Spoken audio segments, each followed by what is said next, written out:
Hey everyone, and welcome back to another Warp Zone episode.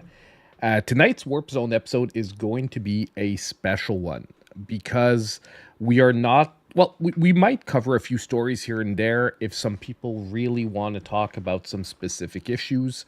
But tonight's show is going to really be dedicated towards ranking all the Nintendo Switch 2 launch games. And I'll be honest, we probably aren't gonna dive into much else right now. What I mean is I have nothing specific planned. But like I said, if you guys want to talk about some specific stuff, no problem. We can take a look. But I'll be honest, since this weekend, I am 100% geared towards like Nintendo Switch 2 launch mode because I don't know if you guys realize, but we are 3 days away.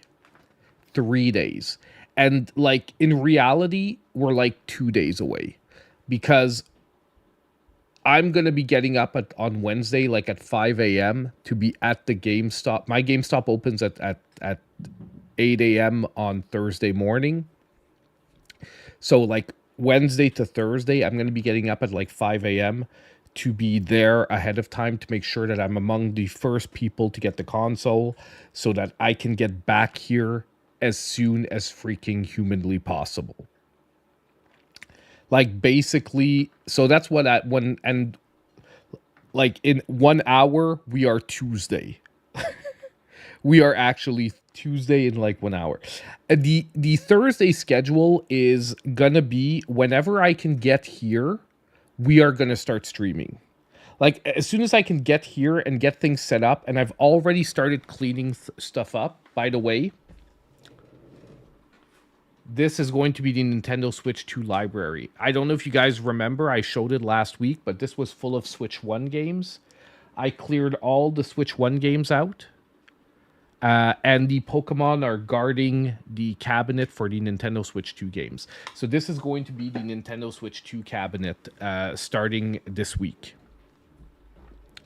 And basically, yeah, that's gonna that's about it for the like. I sort of moved stuff around. I still have to find a place for this stack of games here. So hold on, the microphone's far. So I still have to find room for this stack of games that you can see here, which are the games that do not have any shelf space at the moment.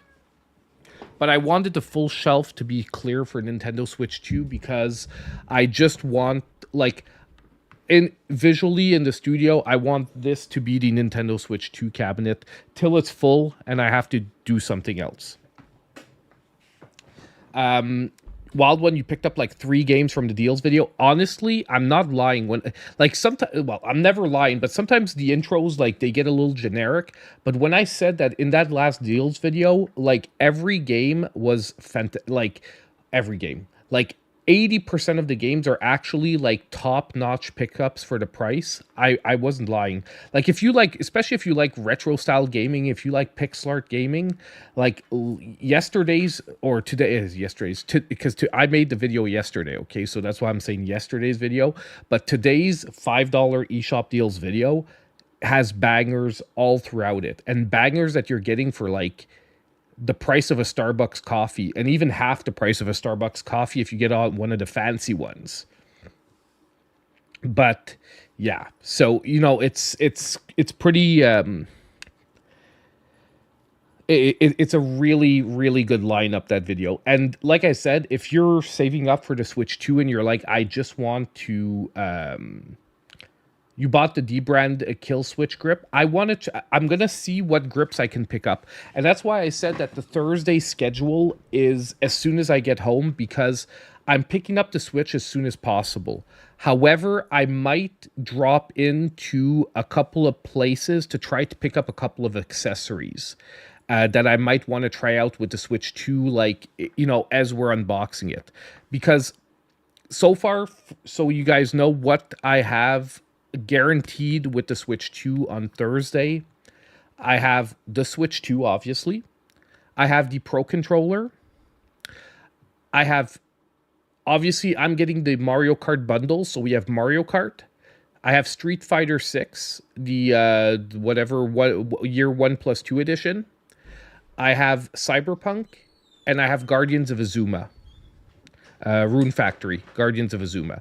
Those are the games I'm guaranteed that already I have. They're paid for. I just have to go pick them up when they actually come out on Thursday. But I might be picking up more. I might be picking up more, like, especially if I see like a cool accessory. But like, I'm not sure I want to test out like I don't want the camera. Okay, I'm telling you already, I want to test out if my cameras that I have in the studio work with it. Like the cameras that I have that are USB-C compatible. And I have a little, I got an adapter because usually the cameras are USB-C to standard USB. And I tested this out. It works with the cameras. Like I plugged it into the USB-C in my computer and the cameras work through this adapter. So theoretically, if they're compatible with the Nintendo Switch 2, this adapter should do the job and should let me plug the cameras in. If they don't work, it's most likely because the cameras themselves are not working. I want to test out some controllers and whatnot.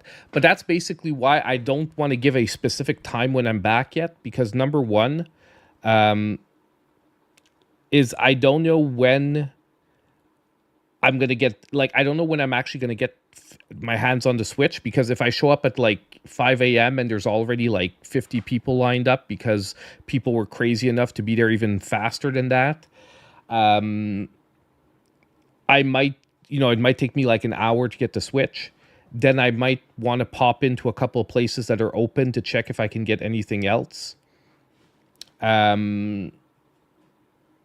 So I'm planning on being here. Like, logically, I think I should be able to start streaming like between 10 and 11. And we'll do like an unboxing, a setup of the Switch, which I'm going to probably turn into videos after that for like, on the channel, like how to set up your Switch, how to, unboxing your Switch and all that. So that's probably gonna be like the plan. So I would say that if you're really wanting to know around what time I think I'm going to be streaming on Thursday, the unboxing of the Switch 2, I would say between 10 and 11 a.m. most likely. And I know some people are going to have it since midnight. Some people are going to be whatever, but it is what it is here. Where I pre-ordered it, it's 8 a.m. I have to get it. I have to get back. I have to get things going. So, but after that, we're going to be on it all day. So we're going to be trying out different things like accessories and whatnot. But I am going to want to get into the games too. So, like, I think after we unbox it, we get it set up and everything. I think I'm like max. I want to mess around with it for like an hour, I would say, before we get into like the games. And obviously what we're going to be doing tonight, we're going to be ranking the games. So I'll give you a pretty good idea of which games I'll be prioritizing to play and try out. As well as there's a couple of games I might want to try out the upgrade packs. Hopefully they'll be right away available, like direct on the 5th when we open up the console. The first console where I only purchase it and no games. ARMS upgrade, Zelda Tears are for you. You might be sad with my ranking then tonight. I might get some people mad with the ranking tonight. Now we'll get into the ranking in a little bit, but I wanted to take a few minutes to set everything up tonight. By the way, guys, don't forget to hit the like button, please, so help support the channel and the stream. Hit that like button. Make sure we send out the stream to as many people as possible. And yeah. Now I'm wondering why my custom commands are not working with the bot. I'm trying a new bot from Stream Elements, and so far the custom commands don't seem to be working, and I don't quite know why. Because the timer's working, but when that comes up, it's supposed to pop up the link for VGP, and I don't know why it's not. All Wait, I might have to authorize the bot. That might be it. Hold on. What's the bot? What's the freaking bot? Yeah, hold on. I just thought that the bot might. I have to make. I might blah blah blah blah. English, please. I might have to make the bot a moderator for the actual bot to work. I forgot that part of it. God, that's why it's probably not working.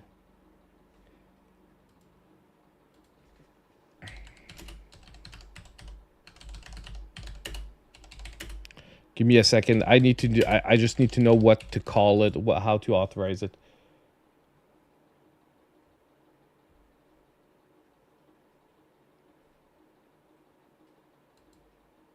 Hold on.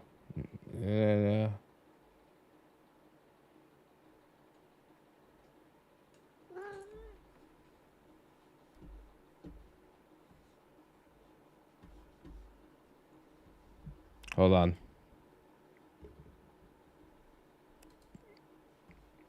Give me a sec. I'm gonna fix this.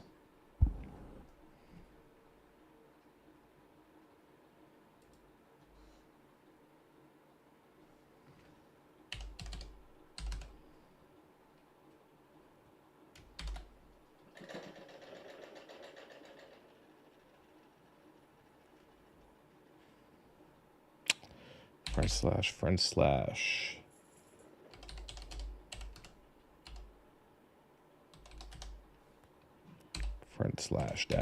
slash that.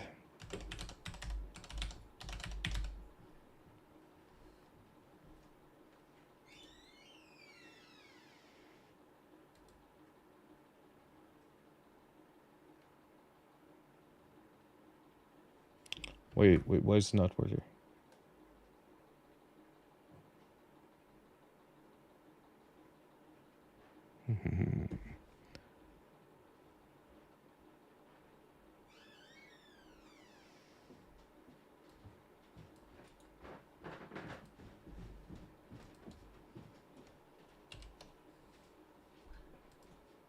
There we go.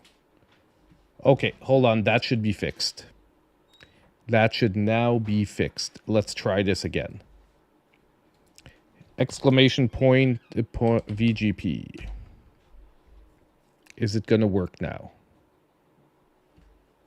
Sorry about that, guys. Little side note here, because I did want to test out the bot. Just because they're... Oh, nice. There, it's working now. It is working now. Awesome.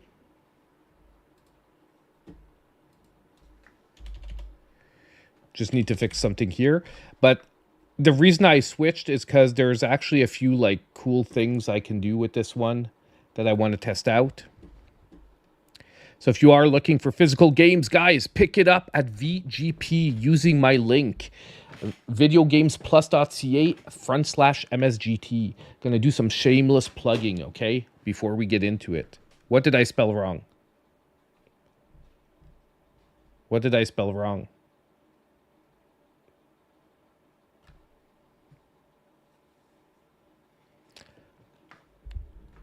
Looking for physical games, including limited run. I typed it wrong? Possibly. Oh yeah. I typed VPG. You're right. My bad. Doing too many things at once, but we're good. Everything else is fine. I just can't write. That's fine. The reason I also want to do this, and I have to get it visually on the screen, but we're gonna have an official debt counter in the stream. So, you know, Frenchie Mom is still going to be responsible for adding the debts. Okay? But it's debts with an S. Hashtag exclamation point debt doesn't work. I'm not gonna give you guys the commands yet because you're gonna mess around with it tonight. But exactly, and its Rick's controller has failed him 0 times in this stream. So basically, well, okay. It's the other commands are det plus. So det plus means that I just died. Oh, not debts plus. My God, I have to start spelling things right. Det singular plus. Rick's controller has failed him 1 time. Rick's controller has failed him 2 times. And then I have exclamation point det 0, which should reset it.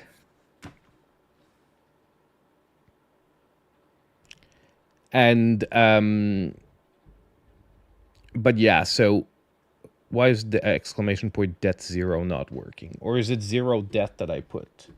Anyway, we're effing around with it, but it is what it is. It's just for it's just for fun's sake. Or wait, maybe there's no. I'm pretty sure it's det 0. Hold on.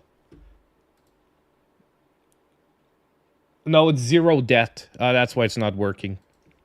It's exclamation point 0 det.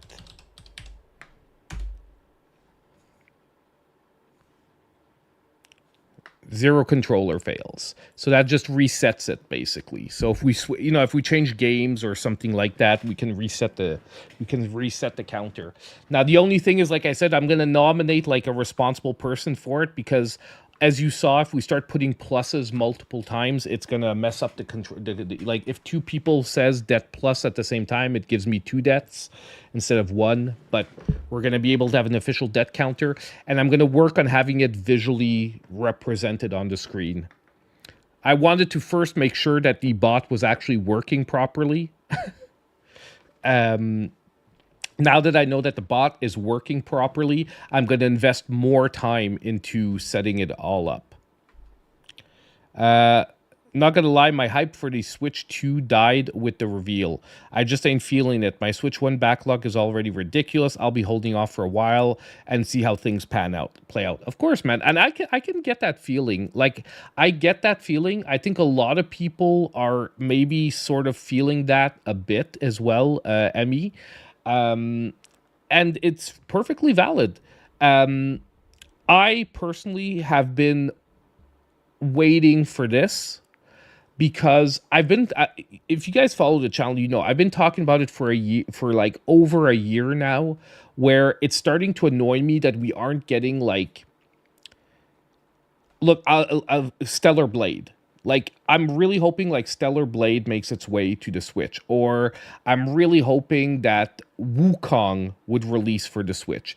Like, there's a bunch of really, really good games that we just skipped on the Switch because the Switch was just not powerful enough to handle it. And you guys know that I love retro games, so I do not want to lose those indie pixel art retro games. But at the same time, like, there was those gaming experiences that I felt we were just missing out on the Switch 2, because the Switch could on the original Switch, because the Switch just couldn't handle it. You know what I mean? And as a person who loves to play, loves to stream games, there's a bunch of games that I would have loved to stream with you, but I know my audience won't follow it unless it's on the Switch. Elden Ring. I would have loved to do way more Elden Ring streams than I did, but I know my audience, like, there's a portion of my audience that's into it, but I know that a big portion of my audience also isn't into it. So, you know what I mean? Like, it's one of those things where I'm like, I was tired of feeling held back by the console we had.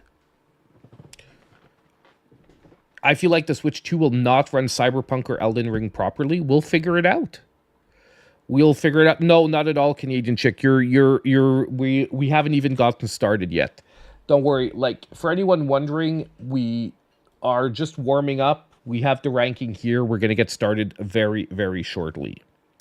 But we were testing out the bot because I have a new bot, and Frenchie Mom is here, so she'll be very happy to know that we now have a bot that has a official det counter built in.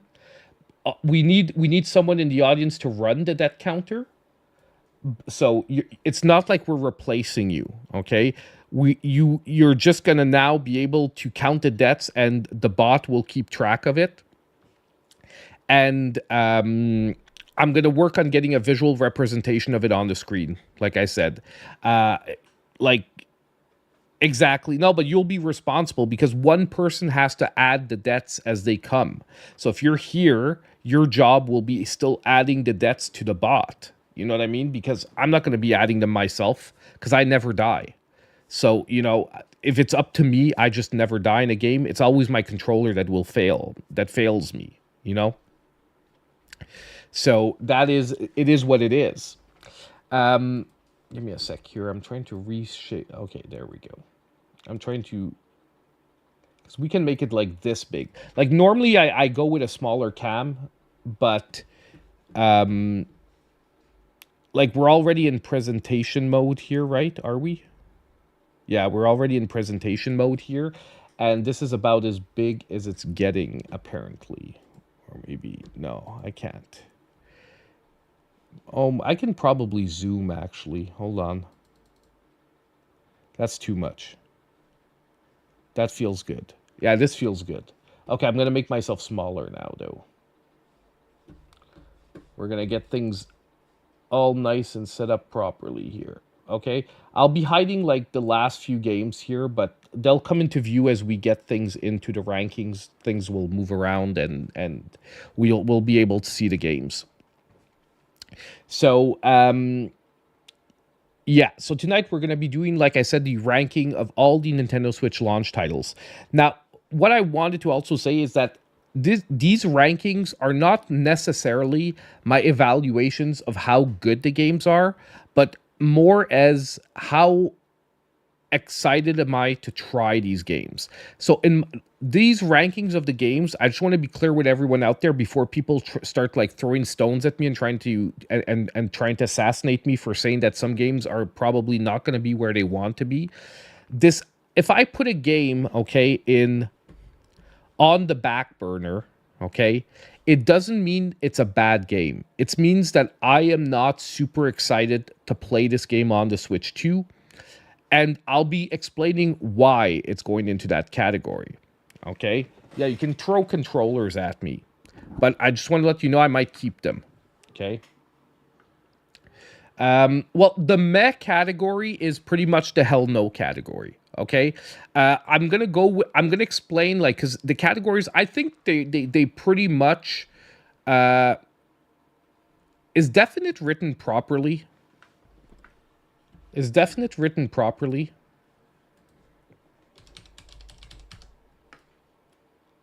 Yeah, it is. Okay, Definite.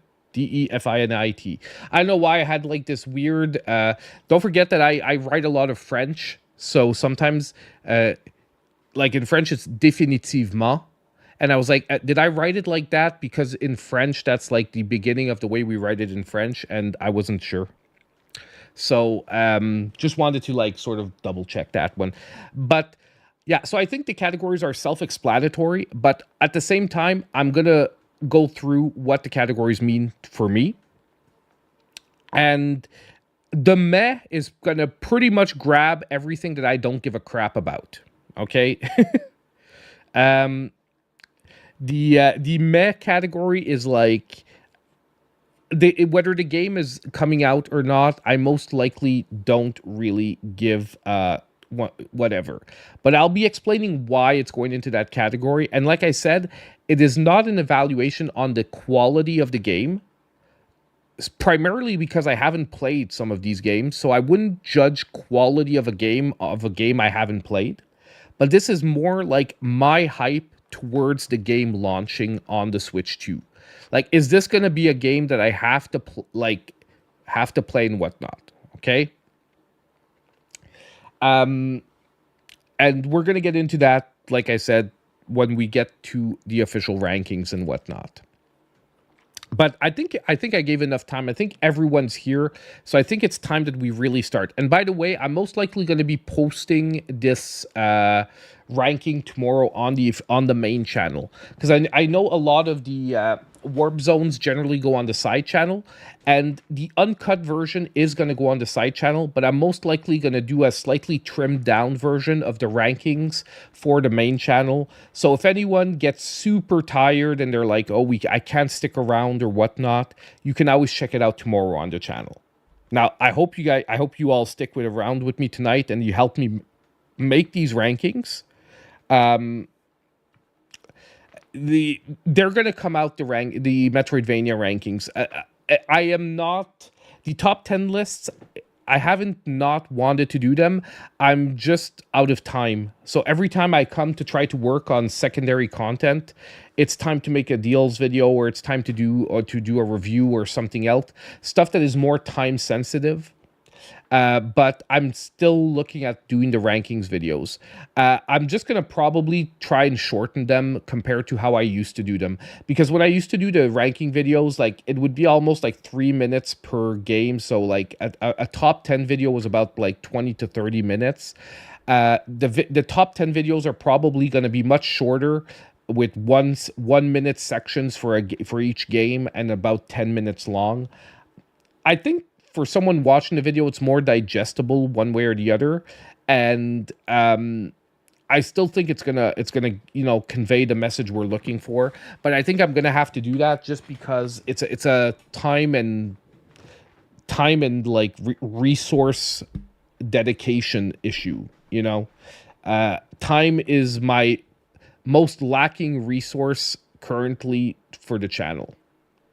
Like, the biggest resource I'm lacking for like producing content for the channel is not games, it's not money, it's not like ideas or like content. It is time to make the content. And primarily because I'm a person that I love making the content, but I have to do it in a way where I don't feel like I'm pressured to do it. If I feel like I'm pressured to make content, I automatically know that the content will be worse. And I know it from doing this now for like 4 or 5 years. The way I make the best content is when I don't feel pressured to do it and I'm having fun doing it. Which I know can sound stupid, but I have felt pressured in the past. Or I have felt like, oh my God, I don't have time to do this because of other stuff happening in my life, but I have to do it anyway. And I'll give you an example. The start of this year, I think the deals videos, that's like, and I think it came through, like, I would say January to March, the deal videos really were hard to make for me motivationally, because I was in at work and everything coming together, like everything was very, very like keeping me on edge. So making the deals videos felt like a chore rather than fun. And I've got to say, what's really awesome is over the last like month, I've really started having fun making the videos again, the deal videos. And I think part of it is because the Switch 2 is coming and I'm getting like that hype again, where I'm really like, oh my God, I can't wait to talk about this game, or I can't wait to put this list out. Like, I'll be honest, today's video, I tried it as a premiere, and I'm glad, because I think it did actually pretty well as a premiere for one of my videos. Because I was really hyped about today's list. I'm going to be honest, I was really hyped about today's list. Like, I'm like, I really hope some people take a chance and pick up some of these games that maybe they haven't heard of or they've heard less of, like Hell Rising, like Curse of the Dead Gods, for like $3 or $4, because I think a lot of people, if they pick these games up, are going to be blown away by how awesome they can be.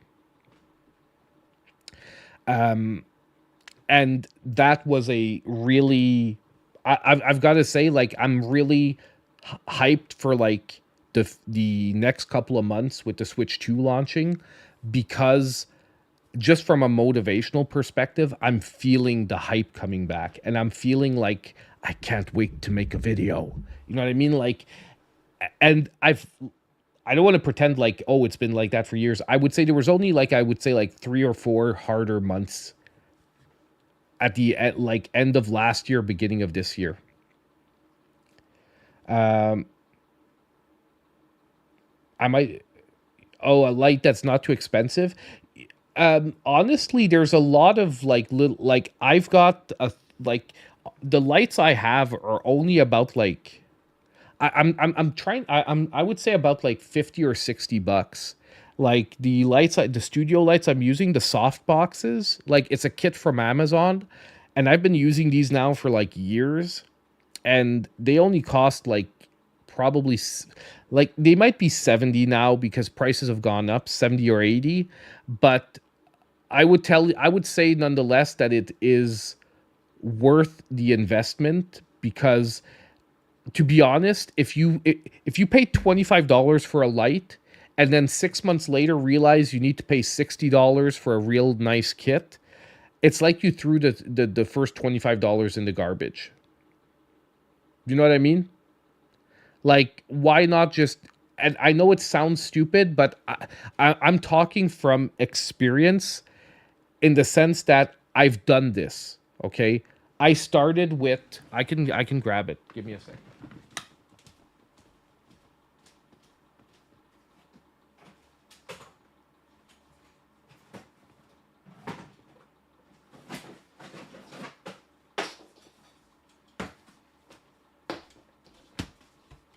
This was this was the first light I bought for the channel. This was the first light I bought for the channel. It cost 20 bucks. Okay. I look, I'm not going to complain because it it did the work for about like 6 months, but I quickly realized that if I wanted to do like, if I wanted you guys to see the back of my room, or if I wanted you guys to see like more than just me close up, I needed to go bigger, and I had to spend the $60. And then I realized, well, I would have been better off like finding a way to spend the $60 right away than buying this that I haven't used now in like 4 years. You know what I mean? Like I still have it because sometimes if I'm doing close-ups of a product and I want a shot that's like really lighted up, like close up, I'll pop this and I'll put it like right up against the item. So it's not completely useless, but it's like I'm just saying from a perspective, you're better off waiting and spending a little bit more money once than buying something cheap and then having to replace it 6 months later. Exactly. Uh, there is a cutoff. Like there is a like I'll give you an example. Like this microphone. Um, Thank you, Casey. Thank you for the good juju, man. Have a good one. Go to bed. Get some rest, man. Thank you for showing up. But this mic, like, I've gone through a couple of microphones, and I'm gonna say I'm glad I didn't start with this microphone, because if I started with this microphone, I would have probably been really frustrated because it's a lot harder to use than a condenser mic, and although it is a lot better than a condenser mic, it's not for the audience, it's not crazily better. Like no one's gonna be like, ew, you have a Yeti, oh yuck, that sound is awful. But obviously the Shure is gonna give you better sound overall.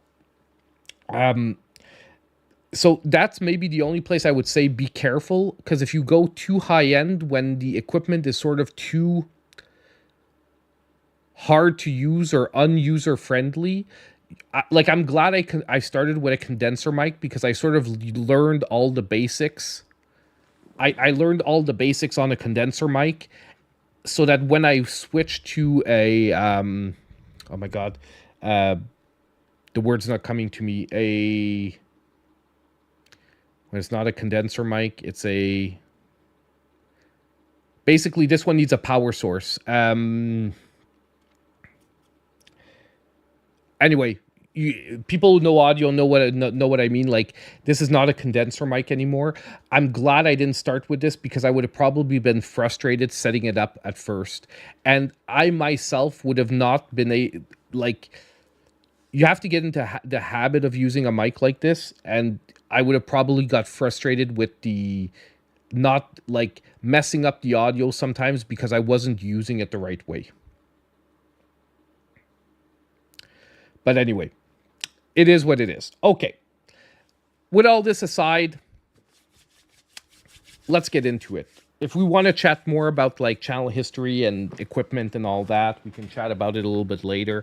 I think that the good people that are here have been waiting long enough. It's time to get into the rankings. So today we are going to be ranking all the launch games for the Nintendo Switch 2. And since we're officially getting started, I'm going to repeat what I said a little bit earlier. This is not ranking the quality of the games, but this is ranking my hype towards the launch titles.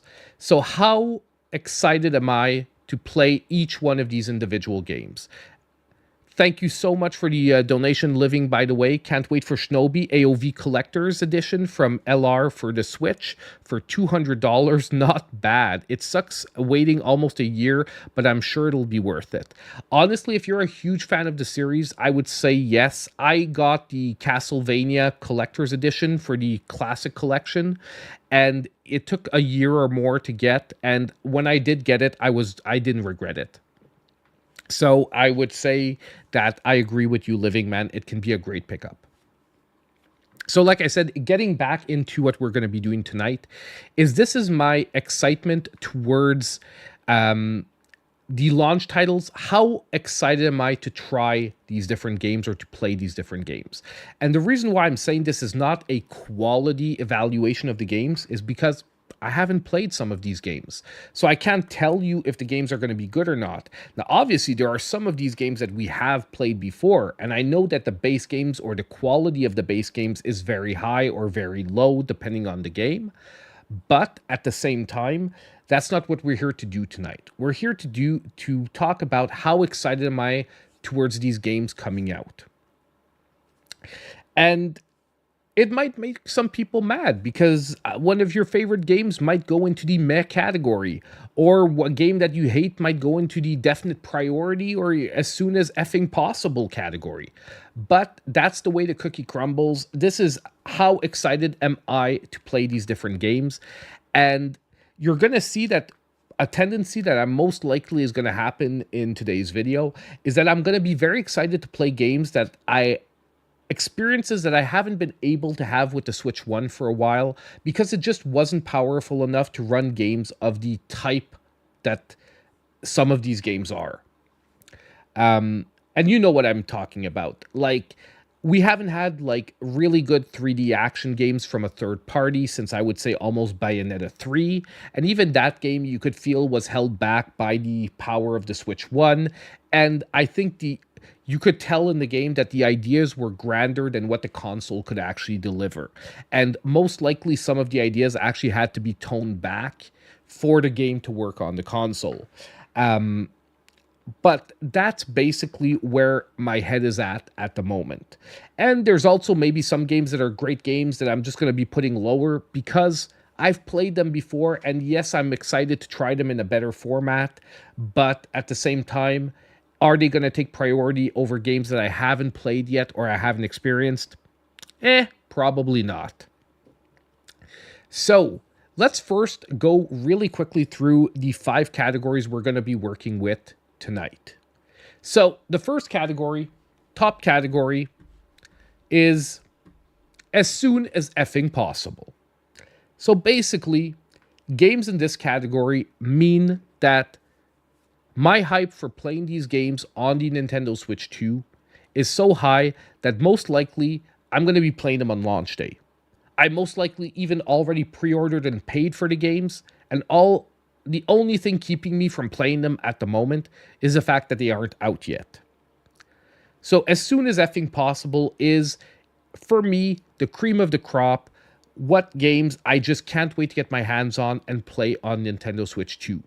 And I'm pretty sure there's at least one game that's going to be going into this category that some people are going to say like, no, probably not. I don't. Why is that game up there? But it is for me, and it is what it is. Next, we have definite priority. Now, definite priority is those games that I really can't wait to play, but at the same time, I'm not dying to play them. So on launch day, they're most likely not going to be the titles I'm going to be booting up first. But at the same time, they are definitely going to be the games I will be knocking out playing, I would say, within the first 2 weeks of the release of the console. Next, I'm trying to be nice. I'm calling the next category looking forward to it. So these are games that I still want to play, but I'm going to be playing when there's really nothing else better to play. Okay, there's like no better way to put it. This is like the C tier. These are like the games that, okay, I'm really happy they're on the console, but they aren't going to be taking the spots of most of the like newer releases as they're coming out. So I'll get to them eventually, but I'm not feeling like this kind of pressure to play the game really quickly. Next, we have on the back burner. Now, on the back burner definitely means that, at least for me, these are games that I'm only going to be playing if really there's going to be a downtime in Switch 2 releases or even Switch 1 releases, because it's not like I'm going to stop buying games that are made for the Switch 1. I'm still going to be playing a ton of them. So the games in the back burner category are most likely games that are like gap fillers. So if really I'm out of games to play, or for some reason I really want to do a bit of content on one of the games because, I don't know, it has a really big update that people are excited about, that they want to see what's happening with the game or whatnot, I might play it nonetheless. But to me, whether the game would be on the console or not is most likely not that important. And then there's the meh category. The meh category, basically, for me, is the games that, if I'm totally honest, I don't really give a crap about. And this, I'm pretty sure there's at least one game I'm going to be putting in this category that a lot of people are going to be mad at me for. But it is what it is. I can't help it. I'm not going to be playing this game on the Nintendo Switch 2. Other than maybe trying it out really just for being able to talk about the experience on the Switch 2. Because obviously, if people ask me about the experience for a game, if I have the game, if I have the ability to play the game, I'm going to want to try it so that I know in future deal videos, are they at least worth mentioning? Or if we need to talk about it on the channel, have a little baseline of how the game plays out and what it's all about on the Switch 2. You want me to put my picture on the top right.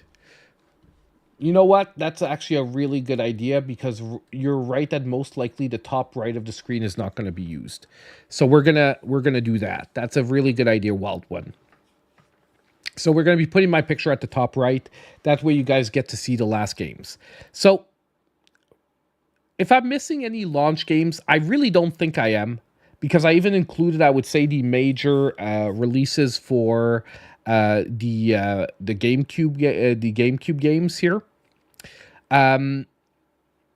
Let me know, but I think we have pretty much all the major games that we are going to want to possibly play or try out on the Nintendo Switch. Now, I think it's about time we get started. Now, where do we start here? Where do we start? I feel like I'm gonna start by poking the bear. Let's get one of the meh games out of the way. I'm looking at the list here, and I'm gonna get one of the meh games out of the way. For me, one of the meh games is gonna be Fortnite. Look, I'm not saying Fortnite is a bad game. Remember, this is not a quality evaluation. This is a hype level evaluation. But I've played I've played Fortnite on PS5. I've played Fortnite on PC. I've played it on Switch 1.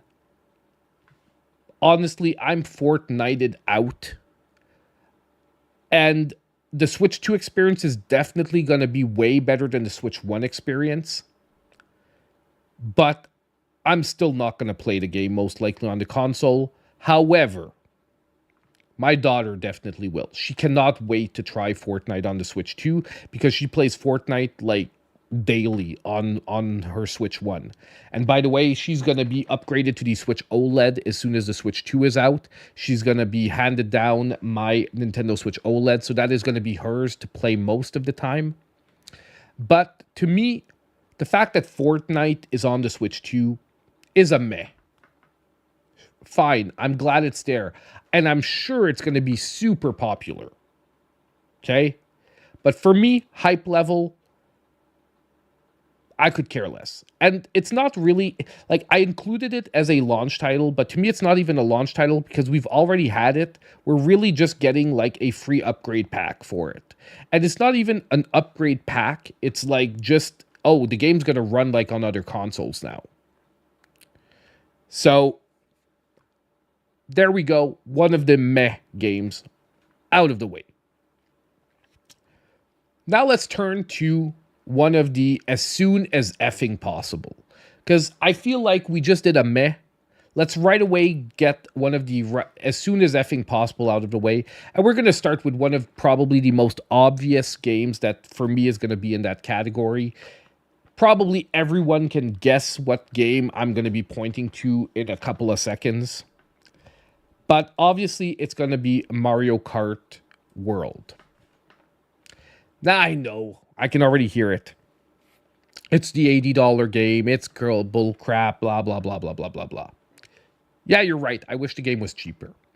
But I still cannot wait to try the game. I loved Mario Kart 8. I still was playing it on a weekly basis till about 2 weeks ago because I traded it in for the Switch, because the reality is as soon as Mario Kart World is out, I'm probably never going to play Mario Kart 8 again. I'm saying that, and I'm really hoping I'm not wrong, but it is what it is once again. But this is most likely the first game that's going to be booted up on my console. It is most likely going to be a fantastic game, and as soon as we're done streaming, I'm most likely going to go play with my kids and my family as well, because they're all excited for Mario Kart World releasing this week. So probably after the stream is done, I'm going to be plugging my Switch 2 up on the TV upstairs, and we're going to be hitting some Mario Kart World. So I'm actually really glad the controllers for the Switch 1 are still working with the Switch 2, because I was worried for a while that we wouldn't have enough controllers for everyone. But now knowing that the controllers for the Switch 1 should be working with the Switch 2, that means we will not have any issues on that end. But... and I get that. I have some people here in the comments saying Mario Kart, I play for 30 minutes and then you're sort of tired and it's a meh game. And there's people that are going to be like that. But for me, it's as soon as I almost said a bad word there. Not that I really care. It's a soon as effing possible game. Okay. Next. We have 4 bananas ready for you on the 5th. Oh my god. You guys think you can take me in Mario Kart? I'm looking forward to it. Bring it on, Squirrel. And thank you so much for the $1.99 donation. Very appreciated. Thank you so much. Very appreciated. Thank you for supporting the channel. Okay. Next, let's get some more people mad.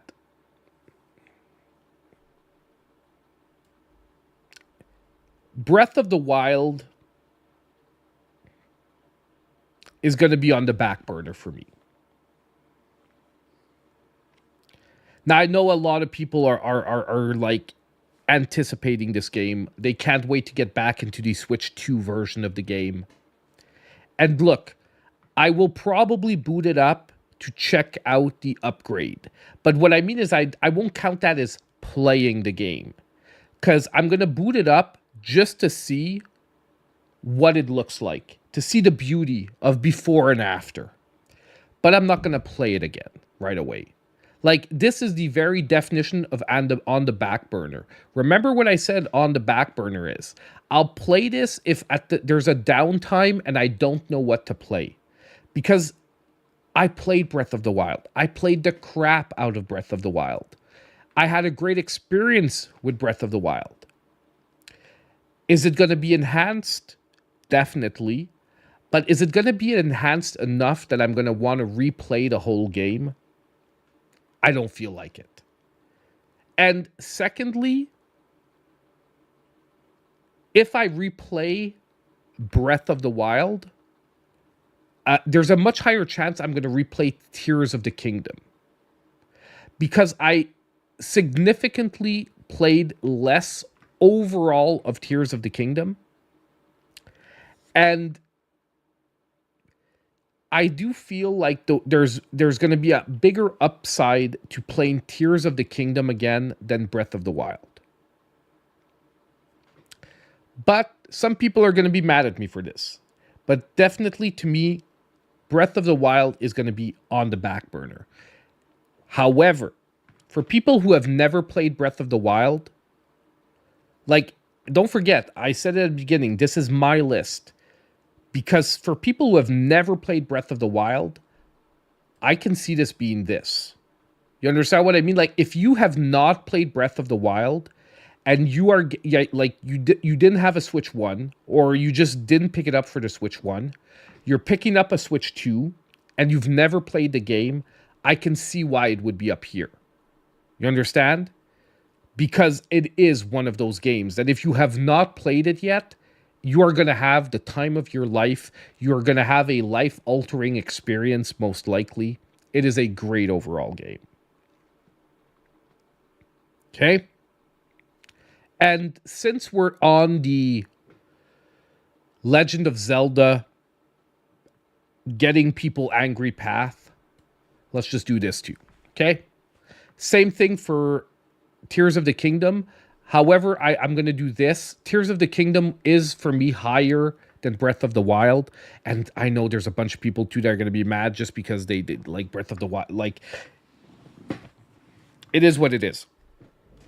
I just played overall less of Tears of the Kingdom, so I will be more likely to want to dive back into Tears of the Kingdom than I would for Breath of the Wild. But both of them, to me, are going to be on the back burner for the simple reason that I've already played a ton of them. Those games. Now, where do we go from here? Oh, let's do another meh. Because, yeah. Can anyone argue with this? Like, really? I'm probably not even going to buy it. If it was free, okay, I would put it like here because I'd be looking forward to trying it out. But because I would have to pay for it, it's right down here. I'm most likely not going to pay for it. Unless, like, it doesn't feel like an Astro's Playroom. Like, it really feels like... So unless people start telling me that there's, like, Easter eggs and really hidden secrets and really an amazing experience hidden somewhere in the Welcome Tour, that is a meh. Okay? Definite meh in my book. Can I add the Discord link? You guys always ask me for the Discord link, and you guys know I always forget how to do it every time. But yes, I will get the Discord link.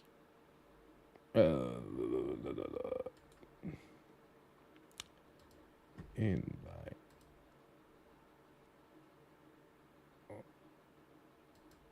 I think this should be it. There we go.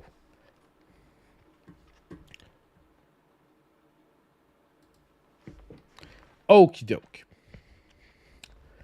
Now, let's try to fill out a little bit of the middle games here. This one is maybe going to surprise a lot of people. But to me, Ridge Racer is a definite priority. This was one of the PS1 games that I as a young man, teenager, 11-year-old, destroyed. When I say destroyed, I played the shit out of this game. I mean, I used to even play my own music over the game because this was one of those famous PS1 games that you could load the game into the PS1. Once the game was loaded up, you could pop the cover open, put your own music CD in the game, and then play your own music over the gaming music. So I cannot wait to retry this game and see if I still love it. And this is the original Ridge Racer, okay? This is well, when I say the original, it is the PS1 port of the original Ridge Racer. I have to check if this is the arcade port, like if they're going from the arcade port or if they're going from the PS1 port. I'm feeling like they're going from the arcade port. But one way or another, to me, Ridge Racer is going to be a definite priority. I don't think it's going to be a launch day game. Like, I really don't think we're going to have time to play this on launch day, but it's definitely in the first couple of weeks that the Switch is out, I'm going to be picking up Ridge Racer and I'm going to be playing this game. And I would say that if you have any tolerance for blocky designs in your racers, seeing where the Ridge Racer series started is a fantastic thing to pick up. And I really hope that they do a Ridge Racer collection. I hope that this is a start and we get a Ridge Racer collection because I would really like to get R4 on the Switch 2 and replay R4, which is probably the best Ridge Racer overall. Like if we're talking about like classic Ridge Racers. Great games. Great games. We're not going to spend any more time on it because it is what it is. Okay. Next. I'm gonna put this in looking forward to it. We're gonna go with one of the, like, let's say lesser releases from the GameCube games. And when I say lesser, I'm once again talking about my excitement. I love the F-Zero series, but I'm not that excited to replay an old F-Zero. I really think it's time for a new one. I really, really think it's time for a new one. And I can't get as excited about this old one as I want to be. So to me, I'm looking forward to it. I'll play it, but most likely it'll be a little bit later on. And Living Legend says Horizon Chase Turbo on Switch is fantastic. You are totally right on that. If you watch the deals videos, I recommend it on a regular basis. As soon as it's on sale, Horizon Chase Turbo is generally either in the sizzle reel or in the main part of the video. It's a great retro racing game, especially if you like old school arcade racers. Great game. I am totally with you there, Living Legend, and thank you once again for the $2 donation. Very appreciated. By the way, how do you guys like the new notifications on the channel? I feel they fit a little bit better with the channel. They're a little more pixel arty. They're a little bit more like maple syrup gaming and tech vibey.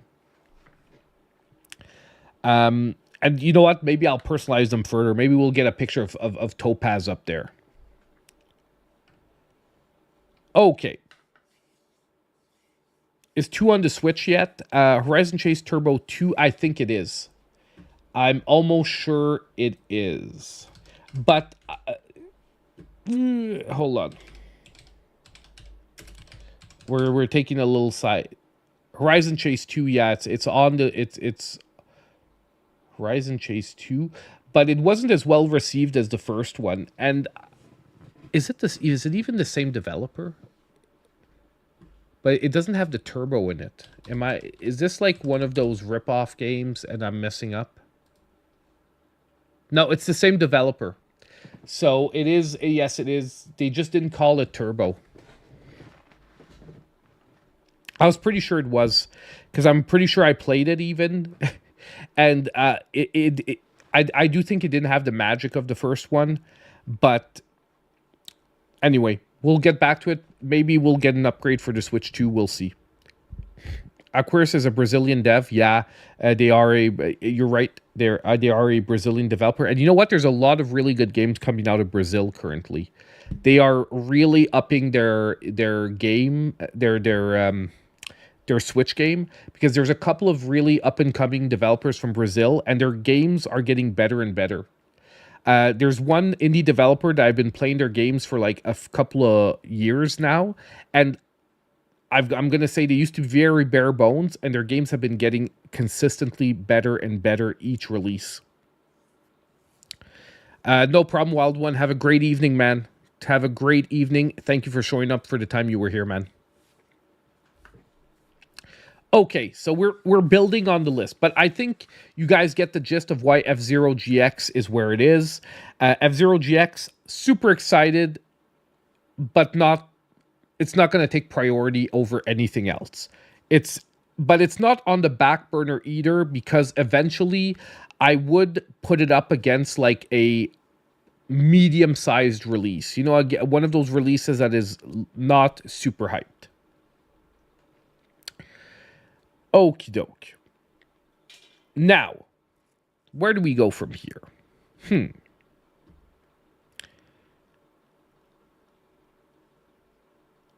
Let's get another meh out of the way. Hogwarts Legacy. Once again, I'm going to get some people angry, most likely. I'm going to say that a lot, but I know I'm going to get people angry because these are like... I know a lot of people are looking forward to this. But for me, Hogwarts Legacy is a meh game. Most likely because I'm not a huge fan of the Harry Potter franchise to begin with. Like, I've seen all the movies, I've enjoyed the movies, but I'm not like a fan of Harry Potter. And honestly, they should have just skipped the Switch 1 altogether and gone straight to Switch 2. And I feel that this game has sort of passed its phase where it was really worth picking up. Like, there's so many other open world games coming out, and we're going to get to a few of them, that I'm really just not hyped whatsoever for this one, and I'm not going to want to put time into this game at all, because I'm going to be, like, I would put, like, any upgrade to, like, Witcher 3 or anything way above this one, and that's something I really hope we see. But there's even other open world games, and we're going to be looking at them, like I said, a little further down on the list, that are taking so further priority for me, is that this game isn't even going to be on the back burner. Like, I'm really only going to pick it up if it falls heavily, heavily on sale, just to, like I said, like, try it out on Switch 2. And you're right, man, guys. As of the last 2 minutes, there is 2 days left before the Switch 2 hits. We have graduated from 3 days to 2 days. So freaking awesome, man. Cannot wait. Okay, but we've got to keep this tier list going. So, Hogwarts Legacy, I can see, however, that some people are going to be very excited, especially if you were a huge Potter fan and were disappointed with the release of the first one. Maybe you skipped it altogether because you couldn't experience it the way you wanted to experience it. So once again, I can see why some people would put this way higher on the list. For me, though, it is definitely a meh game. Okay? Not something that I'm going to be super excited about. One game, though, that I am definitely going to be playing as soon as effing possible. And once again, it's probably going to surprise some people, but Fast Fusion. I have to see this game on Switch. I do think, however, it's a game that's going to burn out very quick. Like, number one, they're releasing it for an extremely budget price. It's selling for somewhere around like $10. Like, I think it's between $10 and $20, which is awesome for a release game, especially one that is going to visually show off the performance of the Switch 2. I love my racing games, and like I said, I really want to play this game on launch day, because it's so awesome that, like, it's a follow-up to the Switch launch title. However, I will admit that most likely after a week or two, I'm probably never going to play the game again. So I know that sounds super bad, but like I said, I'm following the rules of my tier list, which is how excited or how prioritized am I in playing these different games. So Fast Fusion is almost definitely going to be a launch play. Um, and I really think if they can clean up the gameplay and sort of give a reason to invest time into the game, they actually might get a longer shelf life from this one than we got from the first game. And I'm really hoping they go that direction. Okay, next. This one is definitely going to be on the back burner for me. Hitman series is not one I'm super excited on replaying through. However, I can admit that it's a very fun series. It's a series that is really fun when you have absolutely nothing else to play, in my book. Now, some people are going to really be super hyped on this. To me, it's like I'm glad it's there because I'm glad that the people that are fans of the series are going to get to play it. It is not a meh game because it is definitely a game that I would like to play one day, but I can't say I'm looking forward to it. And it is really only a game that I would pick up heavily on sale. If I have nothing else to play, I would then play the game. And when I see heavily on sale, like, and this is from my perspective, I'm talking about like under $10. Like if I can pick up this game for like between $5 to $10, yeah, I'm going to pick this up. I'm going to put a few hours into it. I'm going to have some fun killing some people in stupid ways, throwing some people off of buildings and shit like that. Like, of course. But there are I feel like the Hitman series needs a slight reinvention because these types of games, we've gone so much further with them that the fun of doing those stupid things from back in the day doesn't hit as hard as it used to. Because now so many other games let you do similar things, but push it even further. Yeah, the mouse edition can be a big part of a lot of this. And we're actually going to get to a few games in here that I'm actually really looking forward to because of the mouse edition. Okay, another on the back burner game is going to be Survival Kids for me. Survival Kids for me is definitely going to be an on the back burner game. And I'll be honest with you, I was debating a meh. Okay? But I will explain to you why it is not a meh. It's because a couple of weeks ago, we found out that this is the follow-up to a Game Boy Color game. Yes, people. Survival Kids was a Game Boy Color game, and we have it now on the Game Boy Online service. On the Nintendo Switch Online service, on the Game Boy Color side, you can play the original Survival Kids. And that is why this game is going to make it into the on the back burner. Because I'm extremely curious where they went with the series, but I'm still not looking forward to it. And if, once again,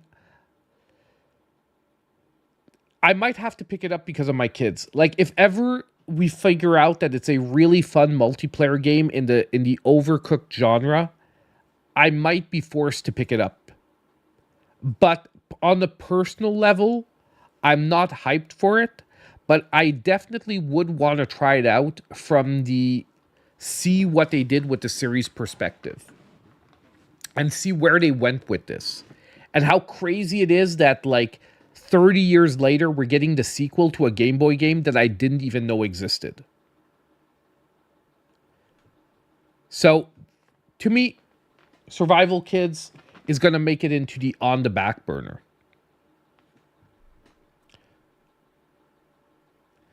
Metroid Prime 4 is what you want. I definitely, like, I wish Metroid Prime 4 was a launch title, to be honest.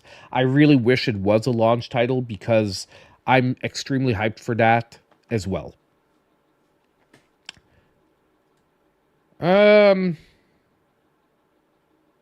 after this, let's go with. Actually, let's get one of the other as soon as effing possibles out of the way. Street Fighter 6. And this is the one that I said a lot of people are going to be like, oh yeah, why, meh? I'm a huge Street Fighter fan. I have it on PS5. I've been playing it on PS5. I'm not super high tier. I'm very mid tier player, but I enjoy playing Street Fighter. And I would say the only reason I've been not playing as much Street Fighter as I would want to play is because it's not on the Switch. It's on the PS5, and I just always end up playing a lot less PS5 than Switch. So having it on the Switch is going to be giving me an amazing reason to play the game on a daily basis. Not only that, I don't have the new characters because I didn't invest in the character packs because I like my base characters are in the base game. Like the characters I play most are in the base game. So, you know, I'm a Ken main. Like Ken is my dude. But there's a few that I'm really excited to try out. Like I definitely want to try out Terry. And I'm glad that I'm going to get a chance to do it with this game. So I'm really, really excited to pick it up. I have the game is already paid for. I'm getting it on launch, and I'm definitely going to want to play some of it on launch day, most likely. Like Street Fighter 6 is a as soon as effing possible game. It is to me the definition of what that game is on the system. Next, another game that's going to be on the back burner is going to be Sonic Cross Shadows. Why? Because I played it on the Switch. I just played it on the Switch like 6 months ago. Okay, so it's one of those simple things where I just played the game very recently. I'm excited to see a visual upgrade to the game. However, I do feel that this should have been an upgrade pack and not a new release. So, like, I have trouble considering this a new release on the Switch 2. Same thing is going to go for another Sega game here on the list, because this should have been like an upgrade pack. They shouldn't be forcing me to rebuy the same game I just bought 6 months ago. And I'm saying 6 months, and I'm not even sure if it's 6 months ago. I'd have to go look at the actual release date to make sure. But we streamed it on release day. So, like, what the F? Okay? It is what it is. I'm a little mad at this one because, like I said, there really should be an upgrade option for people that have the original game. And we're going to be doing the exact same thing to Puyo Puyo Tetris 2S because, once again, I love Puyo Puyo Tetris. Me and my wife, we played all the time. Like, it's our game that we like to challenge each other at. But I have the base version, and I'm mad that they're trying to make me buy another version. Because I have this exact game, Puyo Puyo Tetris 2. I don't have the S version, but I should be able to upgrade to the S version for like $5 or $10. The fact that Sega is not doing that, and I hope Sega listens to this video and gets some feedback, is dirty. Okay, it's bad. You should be offering upgrade packs to clients that have bought your games at full price on sale and have supported you over the last few years. Like, you're getting into a good position, Sega, where you're doing a lot of good moves. Don't waste any goodwill that you currently have and make people happy. Offer upgrade packs. Realize that you effed up on this decision and offer upgrade packs to people that have the Switch 1 versions. Okay? We're going to leave it at that because if I keep talking about it, I'm going to get mad. Because I love Sega. I grew up as a Sega kid, like a Sega Genesis kid, and I was glad to see I'm glad to see Sega making a lot of good moves gaming wise over, I would say, like the last couple of years. And I do find that like they're walking a fine line right now where a few really bad decisions could get people to look at them once again as like negatively, and I don't want them to do that. Okay. Next. Civilization 7 is a definite priority for me. I skipped Civilization 7 on the Switch 1 because I knew there was going to be a Switch 2 version, I haven't played it at all yet. I love Civilization as a series, so it is a definite priority for me.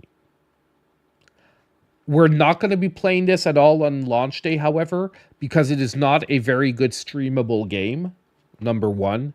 And number two, once our list is going to be built, you're going to see that we are going to be packed for launch day. So there's just no time. And although I love the Civilization series, I know it's going to be taking the backseat to at least 5 or 6 other games. Now, I am going to do this, however, okay?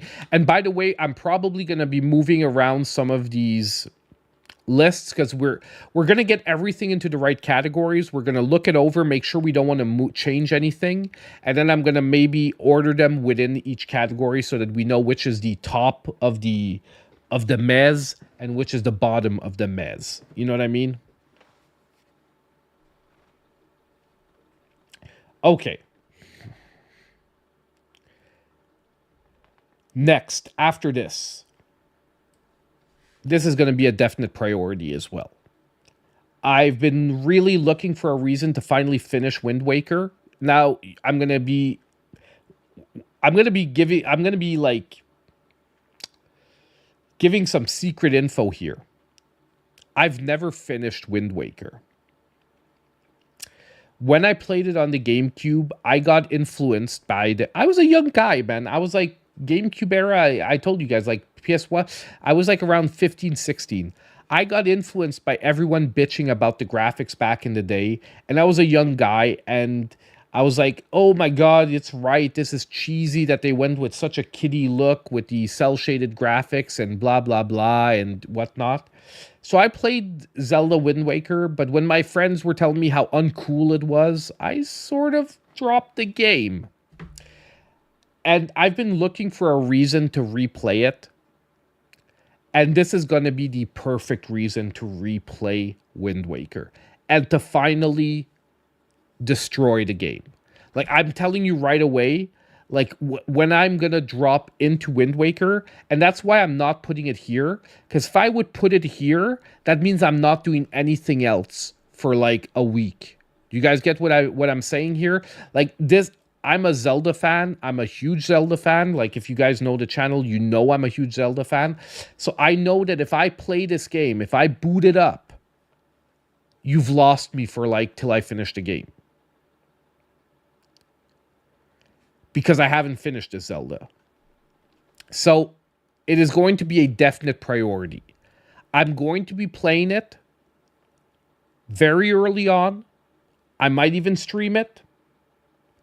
But I'm not going to do it on launch simply because you're going to lose me. And I'm extremely excited, but I am more excited nonetheless to try some new games that I've never played before outside of Street Fighter, because Street Fighter is a pick up and play game. You can pick up and play it, and after an hour, put it down and move on to something else. You guys get where I'm going with this, right? This is like the kind of game you have to dedicate time into, and I'm still more excited to play these games on the Switch 2 than this. That's coming out wrong. I'm more excited to try these than do a full playthrough of this. That's the best way to say it. Is that these are games I'm going to be able to play and drop into and out of. This is a game I'm going to have to finish. Okay.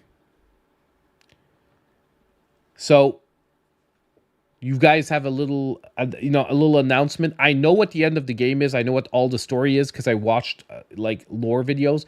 But I stopped playing the game, I would say, after about 7 to 10 hours, probably somewhere in there. So like definitely a long way to go in the game. And I really, really, really like, this is one of the biggest regrets I have of the GameCube era, because by the way, the GameCube, like I had a GameCube, but it was the console I played the least.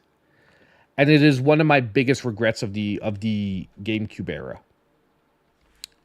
that I didn't finish this.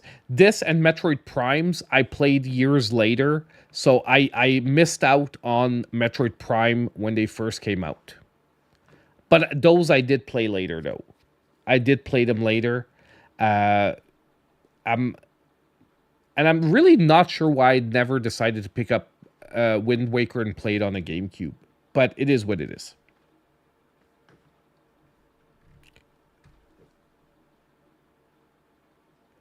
Okay, now from here on out, we're getting to the end here, guys. We have a lot already up there. We have 1, 2, 3, 4, 5, 6, 7, 8, 9, 10 games left.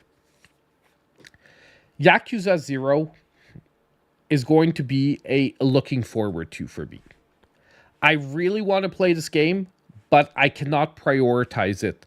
It is not a hyped enough game for me to prioritize it, primarily because I know it's not the best Yakuza game overall, and I'm really hoping we get the other Yakuza games after this. I really hope this is like a first step to test out the series on the Switch, and that we get the follow-ups after that.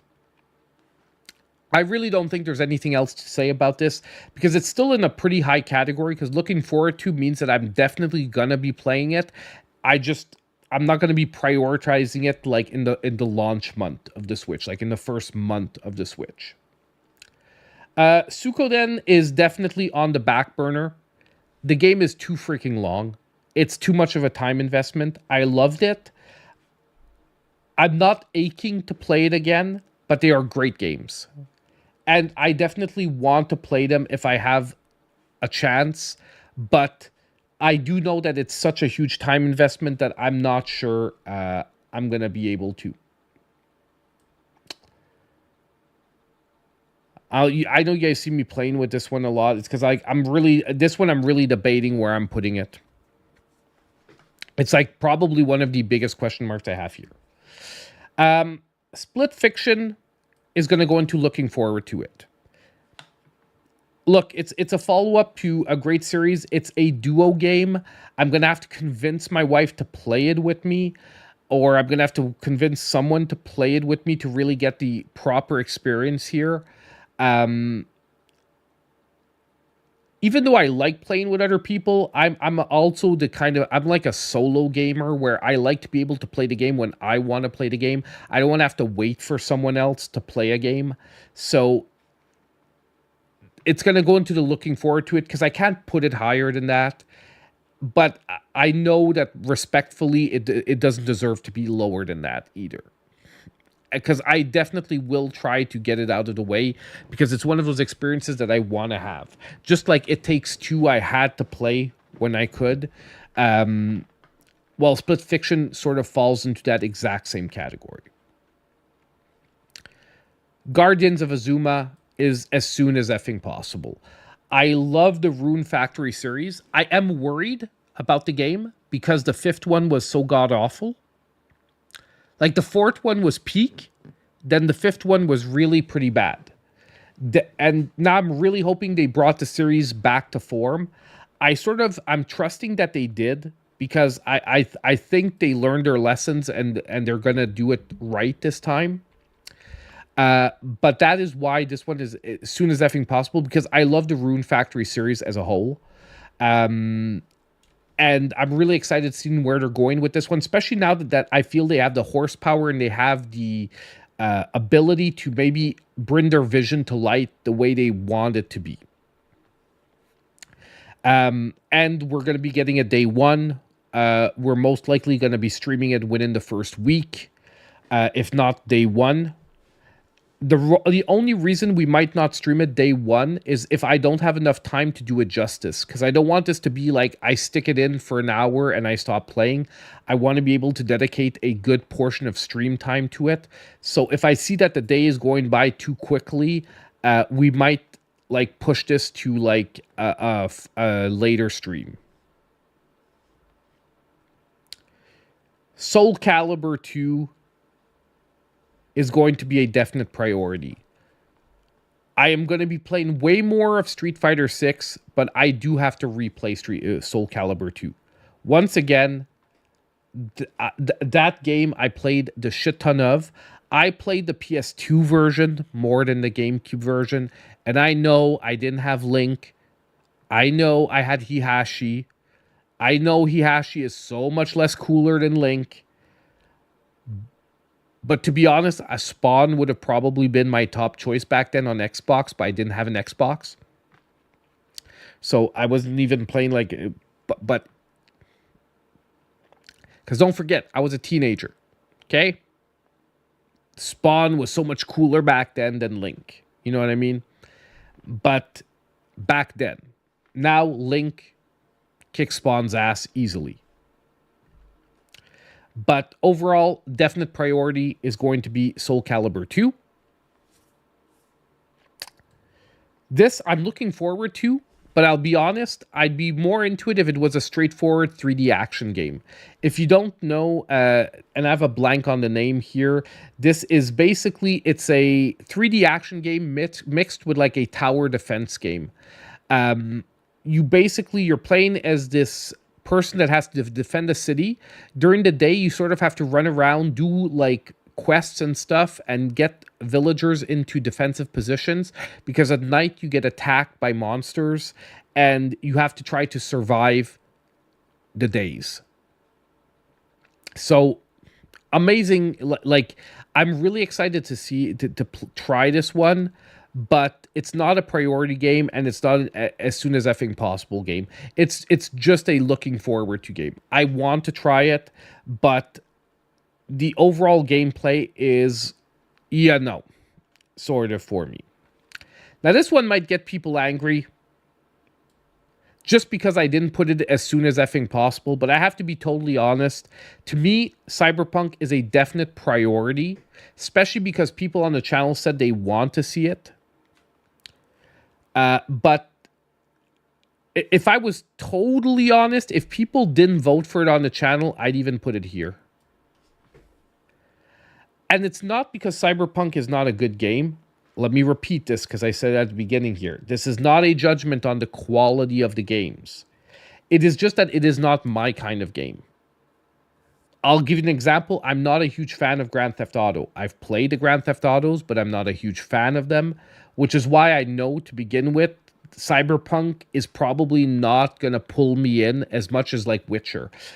Like, the whole futuristic Cyberpunk setting will always attract me a lot less than a medieval setting like Witcher, for example. So I'm way more excited for Witcher 4 if it comes to Switch 2 than I am for Cyberpunk. And oh my God, please God, give us Witcher 4 on Switch 2. Like, if Witcher 4 doesn't come to Switch 2, I'm gonna cry. I'm literally gonna cry.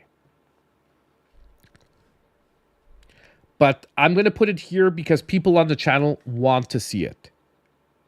Okay? And I do agree from a performance perspective, I think this is going to be like the proving ground for the Switch 2. If Cyberpunk runs well in handheld and docked on the Switch 2, I feel like it's going to be the test run, the proving ground of the Switch. People are going to respect the console if it is. Look, Nobunaga's, I'm going to put it in meh. I've been debating, like, if it's in meh or on the back burner. I'm not into it. I'm not excited about it.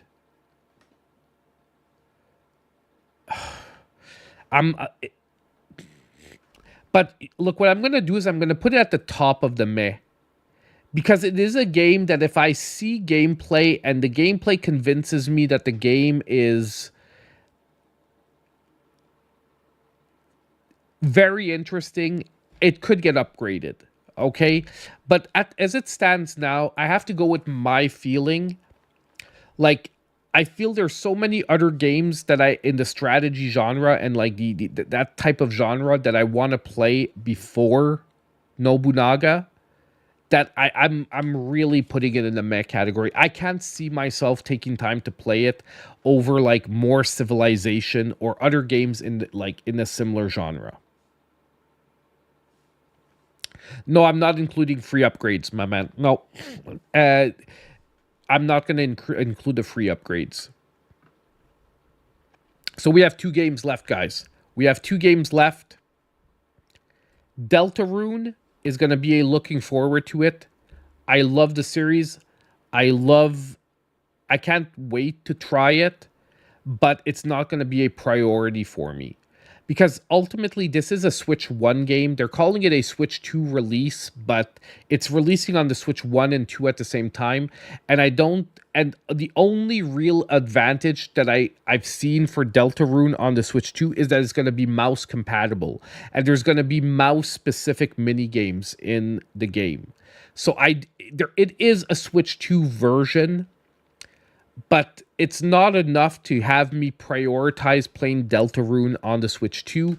And all these games here are definitely going to take priority over it. Although I definitely think it's a game that I have to play, which is why I would never put it any lower than looking forward to it. Because I'm still looking forward to playing the game. But it's not going to take the priority spot over any of these. And lastly, for Bravely Default, I'm going to say as soon as effing possible. I'm actually really, the more I think about it, the more I really want to replay Bravely Default on the Switch as soon as possible. Because I really love the HD 2D remake so much. And I know this is not a pure like HD 2D remake, but like I love the upgraded really good Square Enix games, because let's be honest, like Square Enix has been dropping the ball a bit lately. But Bravely Default is back in the day when Square Enix was really on fire. And like when I say on fire, you know what I mean? Like, I mean, all their games were fire. Like, that's a better way of saying it, probably. But so I'm really looking forward to replaying one of their really good games. Just like I want to really play a Final Fantasy VII Remake. It's not a launch game, but when it's going to launch, I really, really, really can't wait to do that. To play that game. Okay, so now that we have everything into place, I do want to bring attention to something here really quick. 5, 10, 15, 22. Out of 26 games, 15 are looking forward to it or more. And even on the back burner here, the first 3 games here are really, really, really good games.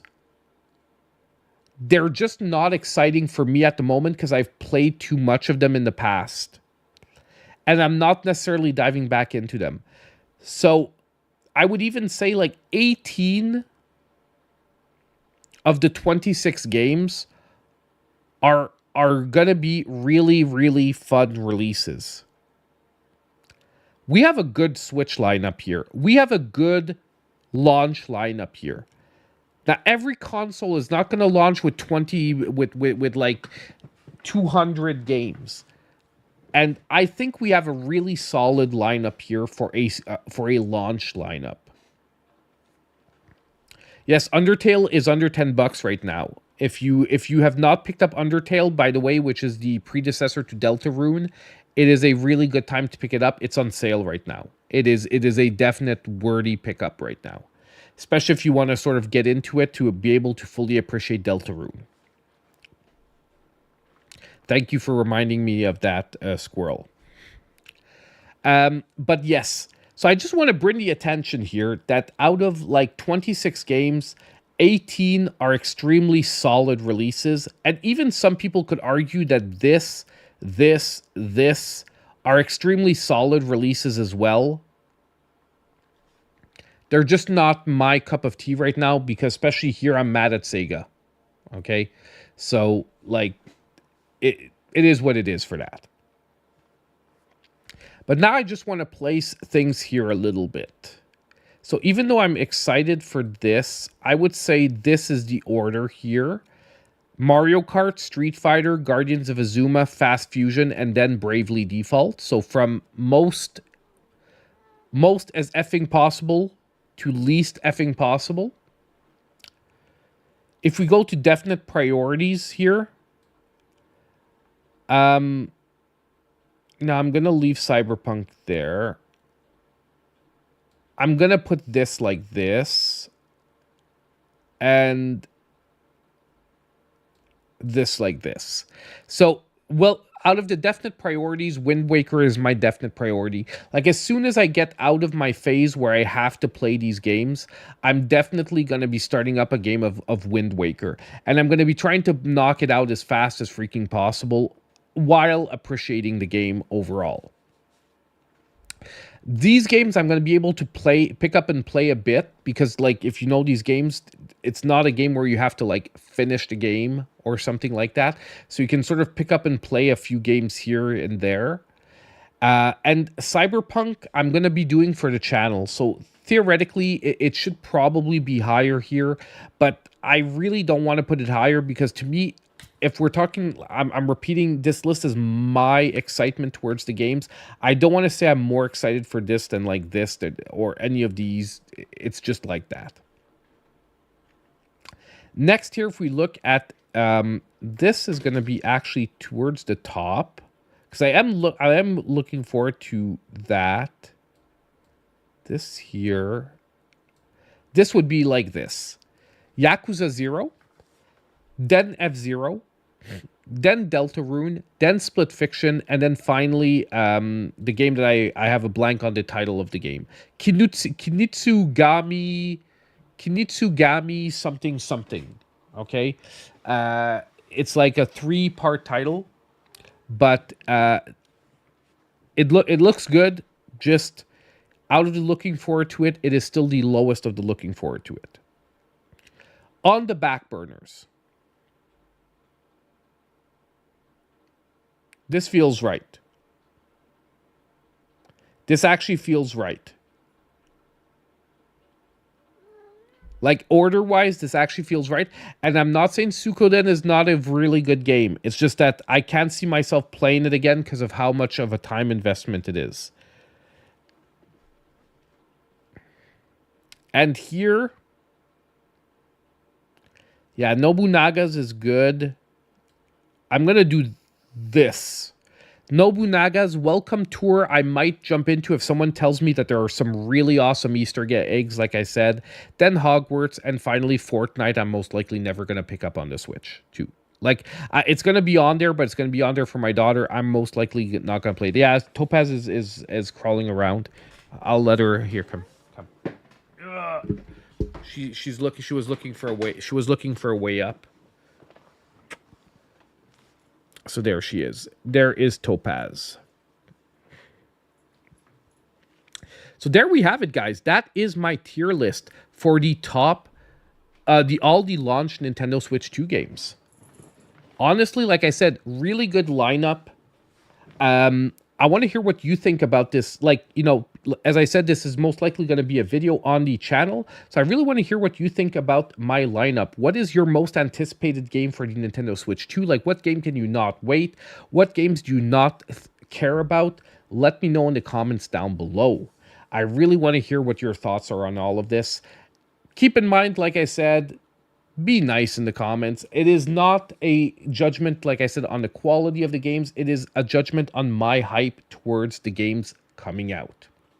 So I hope you guys enjoyed all of this. As usual, don't forget to hit that like button, subscribe if you aren't already, and I hope I'll see you in my next video. That's a little fake ending, guys, okay? Sorry about that. Because I just have to have it somewhere in the video, okay? Don't worry, I'm not leaving. Now, let me just blow my nose because it's driving me nuts.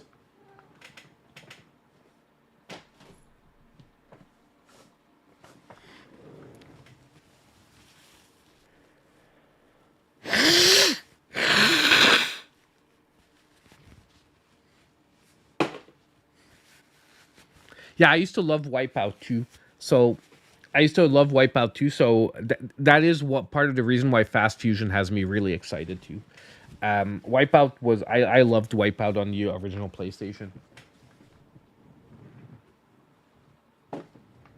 You know what? Actually, I miss. What was the Wave Race game on the PlayStation? The one where you had like magnetic Like you had to, when you were racing around the courses, you had to throw out like a magnetic like leash to like round corners and give yourself a boost. What was it called?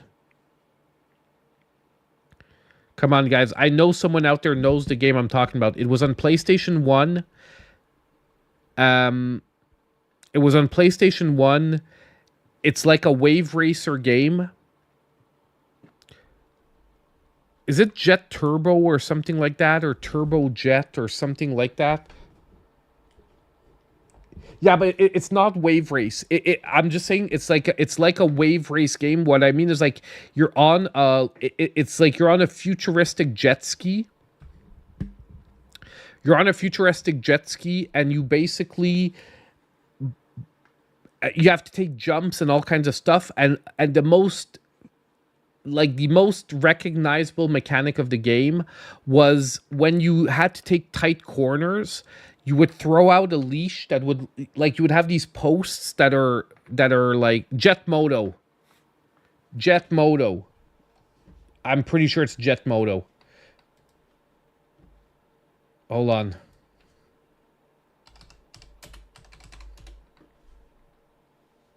Yes, it is Jet Moto.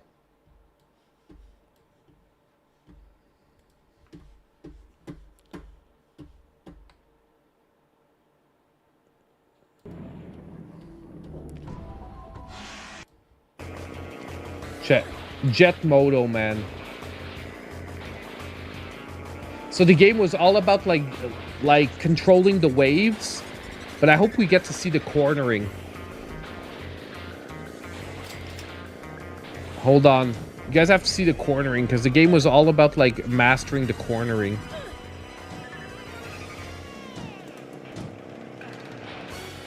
I was actually about not getting too much air off of stuff. Oh, damn, he messed up.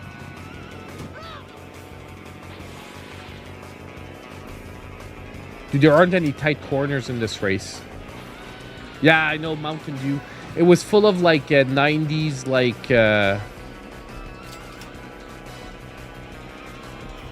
90s, like iconic, like drinks. I know Mountain Dew's still around, but what I mean is like, I think the whole do the do thing.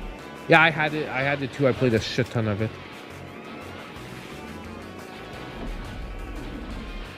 There he had a boost.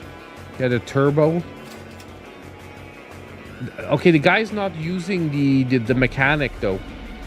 See that post there? You can hook onto it. You see there was like a... Hold on. Let's just back it up here. You see this post here that's coming up, this pink post? You could throw out this like electric whip, and basically it whips you around and it gives you like a huge boost. However, the guy here is not doing it. So he probably is going to suck at the race. Because like the whole game was about doing those corners properly.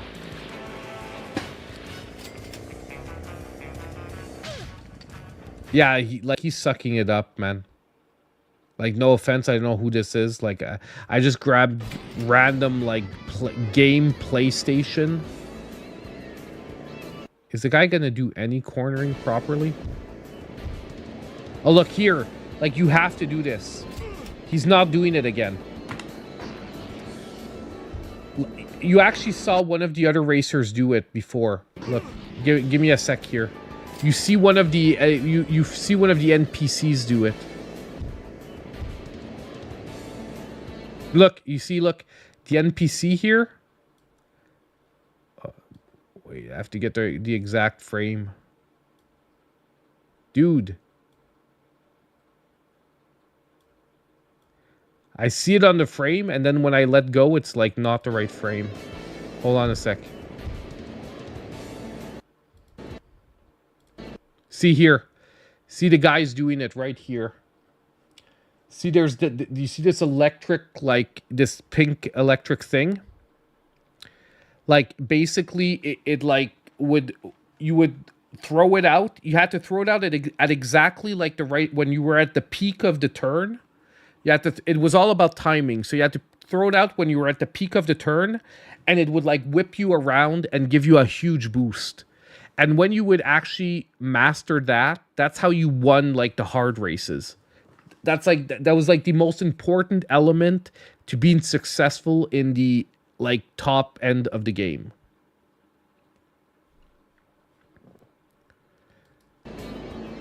And this guy has no idea how to play. So he's not doing any of the whip stuff. So like this is all useless gameplay. Oh, you see, look, master difficulty. This guy has to be doing it. Oh yeah, look, he just did it here. Okay, look. Let's watch this guy. He's gonna actually show us how to play the game properly.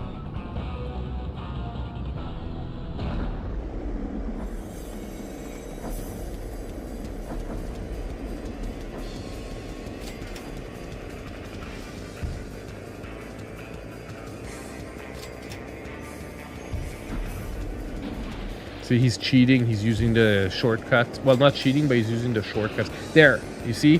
He just did it. There, again. But he fucked up. But you see, like, on master difficulty, you see how everyone's doing it?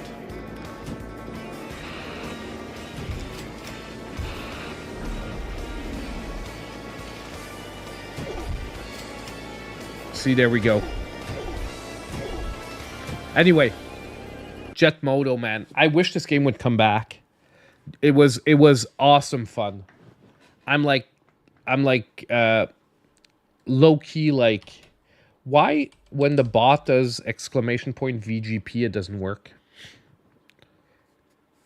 Because the bot is supposed to time every 30 minutes, do like a little VGP thing, and it's not working properly. Sorry guys, I know it's stupid, but it's just because I was messing around with the bot and I sort of wanted it to work properly.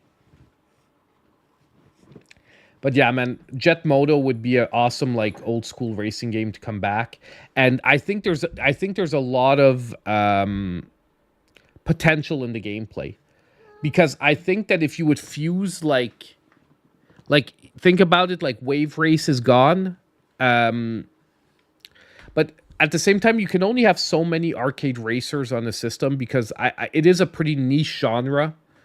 But I still would like to see it come back. I still would like to see it come back.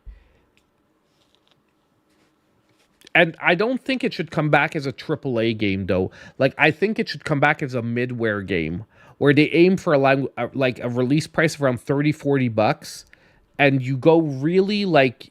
You know what I mean? Like a budget release with a fixed budget, and you just get a really solid, good racing game out of it, but you don't try to go AAA and shit. VGP imports a lot of Japanese games, but I would say they focus on the more popular titles. Like, they won't import like very niche Japanese games, but if we're talking about the biggest Japanese releases, they'll always import them. Like, what you may call it, a Fantasy Life, they had, you know what I mean? Like, they're going to import those big games. And actually, I don't know if Fantasy Life is back in stock, because that's actually one that I want to play on the Switch too.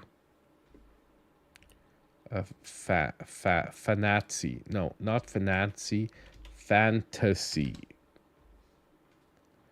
I see it's still out of stock. That's too bad. Because I missed my chance to order it, and but yeah. Check out Splashdown on PS2. Splashdown on PS2.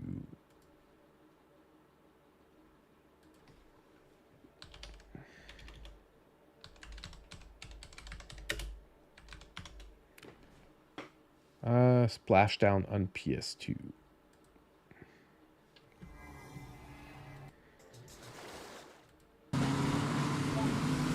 Yeah, this looks like more like a wave race, right? It looks more like a pure like wave race. I hope Expedition 33 comes to the Switch too. And I think it could. Like, it easily could come to the Switch too. I really hope it does, because yes, I would definitely play that game. I'll be honest, if it doesn't come to the Switch too, I'm not going to play it for quite a while because I just don't have time. But if it comes to the Switch 2, I'm definitely gonna play it. Definitely, definitely, definitely. That looks cool. It looks like a wave race, but like definitely like it's looked like it's trying to have slightly more realistic realistic physics and graphics to it. But yeah, it looks pretty cool. There are better stages, undoubtedly, but I mean, it looks pretty cool nonetheless, man. It's like a really classic jet ski game.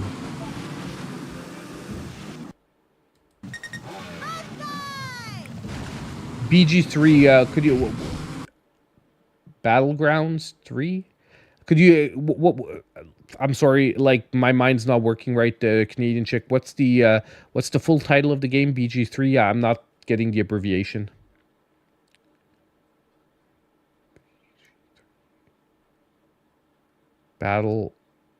Baldur's Gate 3. Thank you. Baldur's Gate 3. I wouldn't see why not.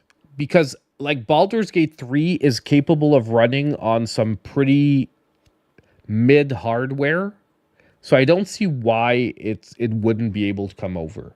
Like it was guaranteed it could not come over on the Switch 1, but on the Switch 2 that is close to slightly above a PS4, I think there's a version that could come over.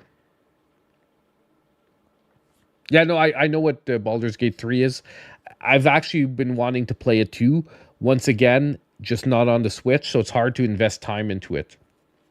Like I said, guys, it's fun. I love having a Switch channel, but one problem with having a Switch channel is it's really hard to dedicate time to playing games that aren't good for the channel, if that makes any sense. Jedi Survivor 2. I would actually like to. I played Jedi Survivor 1 on the Steam Deck. Actually, I would like both of them to come over. Or is Jedi Survivor the first one? I always mess it up. Anyway, whichever, like, I want both of the games with the red-headed Jedi dude to come over.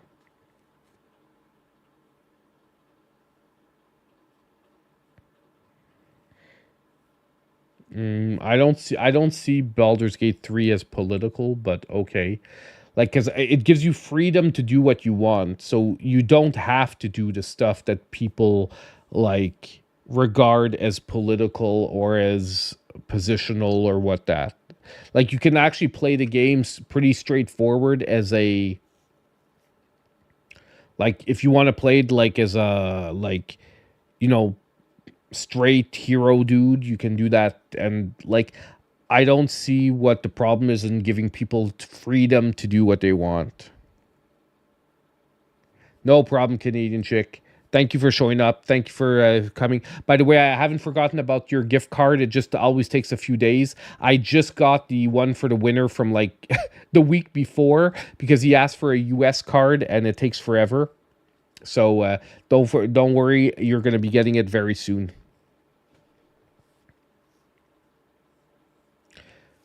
But I like I said, I have no problem with freedom in games. I have problem with people like with games pigeonholing you into doing something. Like I have a way bigger problem with The Last of Us Part 2 that like takes away your choices, especially in getting revenge at the end. Thank you, DJ. Yeah, I didn't mention it. It was my wedding anniversary. Technically yesterday because we're the third, but on the second, when we started streaming, it was my 13-year wedding anniversary with my wife. So thank you so much for mentioning it, DJ. Yeah, 13 years of 13 years of putting up with her. It was quite the trial. My daughter's wedding went pretty well. The temperature was god awful, but the wedding itself was really cool. It was raining and very cold, but the ceremony was awesome. The reception hall was great. The food, man, I had filet mignon. Oh my god! Like honestly, I haven't had such a good fillet in like so long. It was insane. But yeah, no, it was awesome. It was pretty cool. Yeah, no, and it was like, mid rare, and like it was mid rare, and they actually came around, and I took seconds. And when I'm talking a fillet, it was like, I'm trying to think, like this big, like no joke. When I saw it, I was like, holy crap, this would cost me like $100 in a restaurant.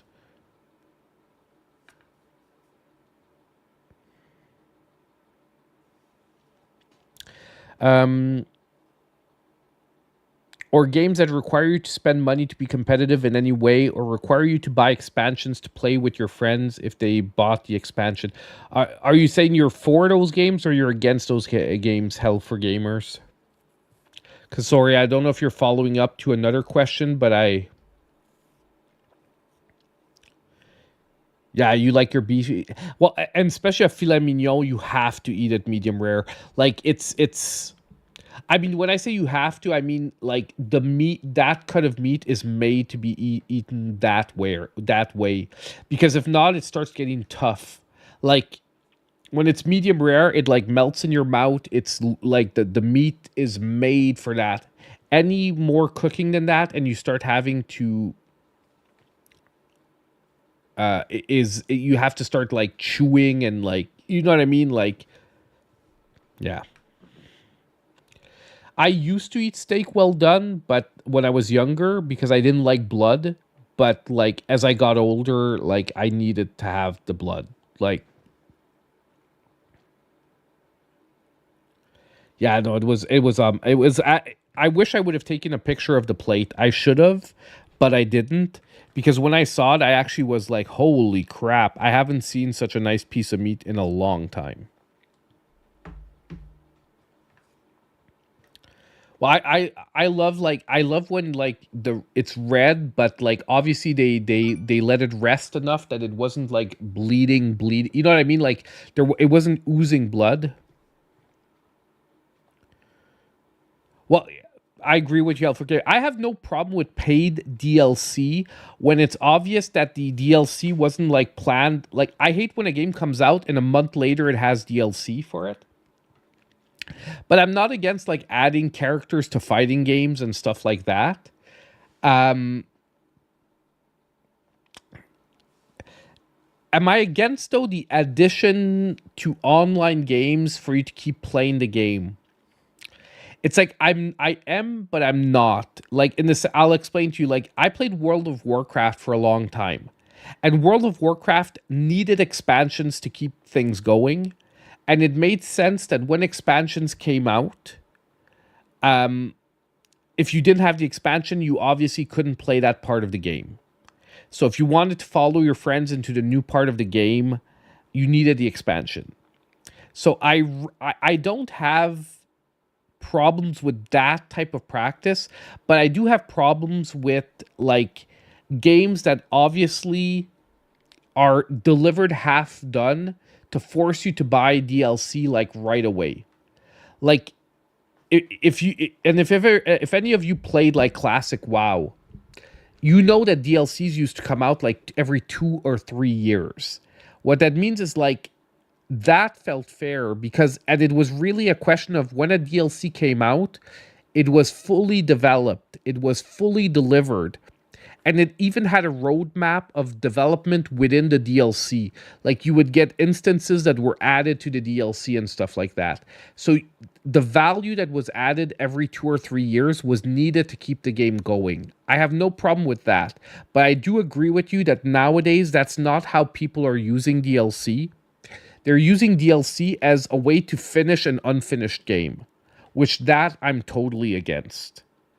Like your game, when you deliver it, has to feel finished from the get go. and then the DLC that gets added on keeps the fun going.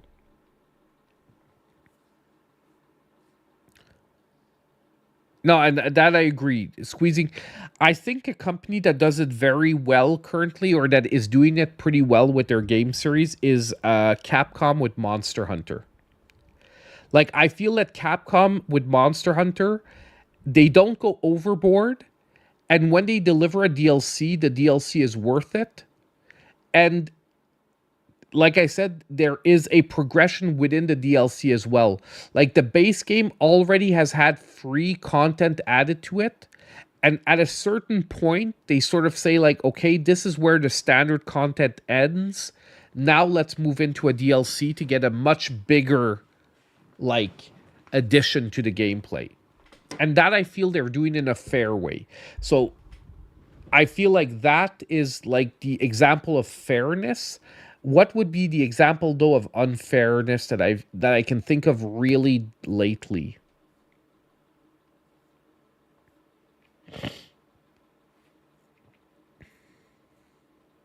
Because I'll be honest, I don't play very many like live service games that force you to buy things. So it's hard of me to think of one right now. Oh my god, so sorry. Um, but what is a company? I'm trying to think of like Diablo. I would say Diablo 4 felt like that. Like, I played Diablo 4 on PS5 and I stopped playing because when I finished the standard content for Diablo 4 before the expansion, the game obviously felt like an unfinished game, and they were depending on the DLC to sap their player base for more money to feel like finally you're getting like a full Diablo experience. So I would say Diablo 4 is the exact example. And it's funny because I started talking about World of Warcraft, which is also a Blizzard game, but an example of bad Blizzard nowadays is Diablo 4.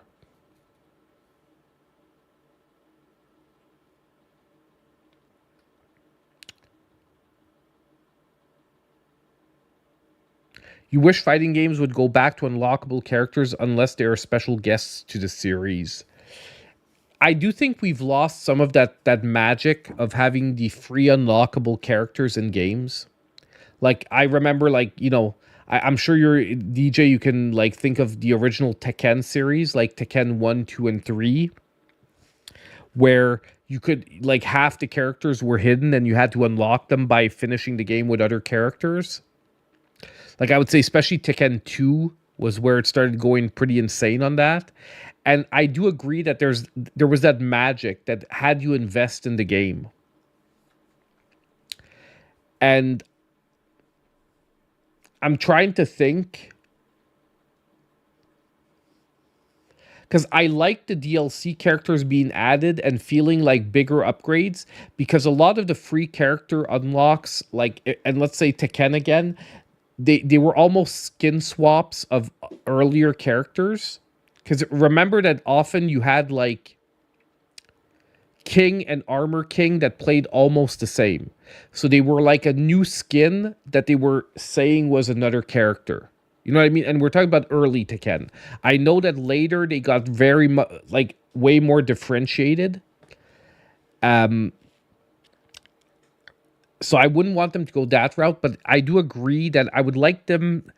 It'd be nice if they would do a blend of both to give you a, like, I would say like 4 or 5 characters that you actually have to earn and unlock in the games, but still offer like the DLC characters, like for guest characters, to have really like bigger additions.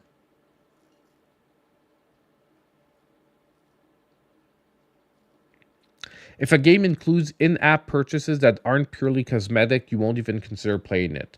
Loot boxes and pay to win is gross, but sometimes wants to buy a pickle skin, that's their business. I agree with you there, 100%. 100% agree with you there, Health for Gamers. I have nothing against cosmetics. Look, for all the fact that I said I was never going to play Fortnite, I think Fortnite approaches it in an incredibly awesome way, where I've never felt bad when I used to play a lot of Fortnite. I didn't feel bad dropping a few bucks on a skin, but you're right that I wouldn't want pay to win. Um, Living Legend, thank you again for another $5. Are you getting Mandragora Whispers of the Witch Tree on Switch? I just beat it on PC and loved it. I backed it on Kickstarter. It's a hidden gem. Mandragora Whispers, like really quickly like that. I'm not. I need a visual.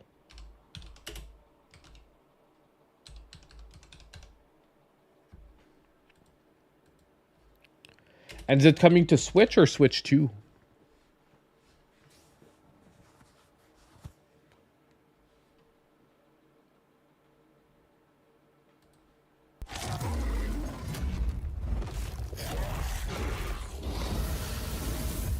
This world fell to the forces of darkness before many of you were even born.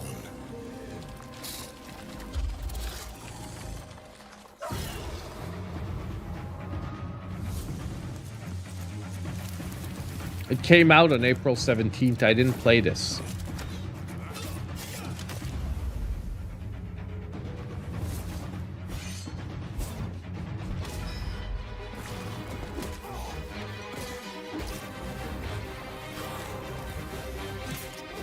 I most likely had it in my upcoming games though, right? Or did I miss it?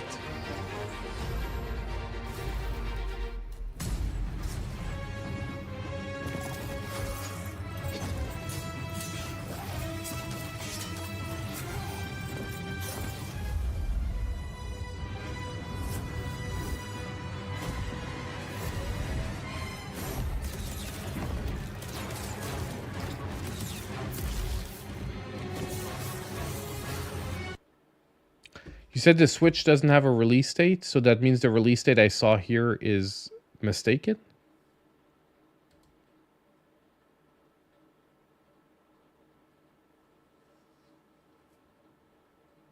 Because it's saying it's out.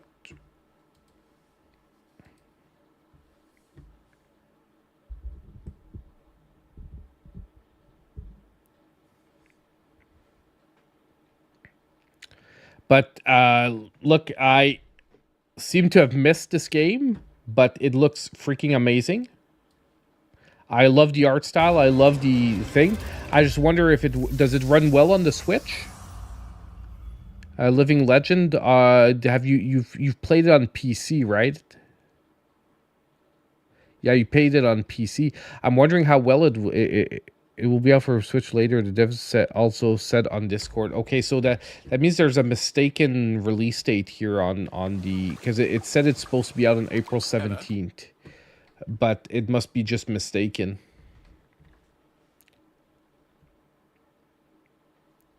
Yeah, I know. I'm just looking at the website, and it still says April 17th, like on my release date website. But that means that they didn't update it. It's a mistake. It happens a lot. It happens sometimes.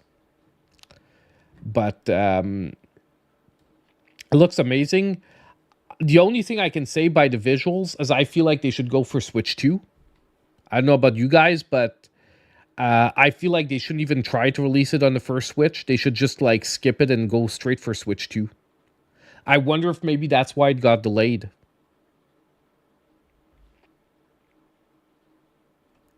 Like, honestly, I don't know if you guys are feeling what I'm feeling, but I'm looking at the visuals, and I don't think Switch 1 can do this justice. Like, I don't think Switch 1 can do this justice, and you're going to need a really high frame rate because it seems to be Souls-like combat.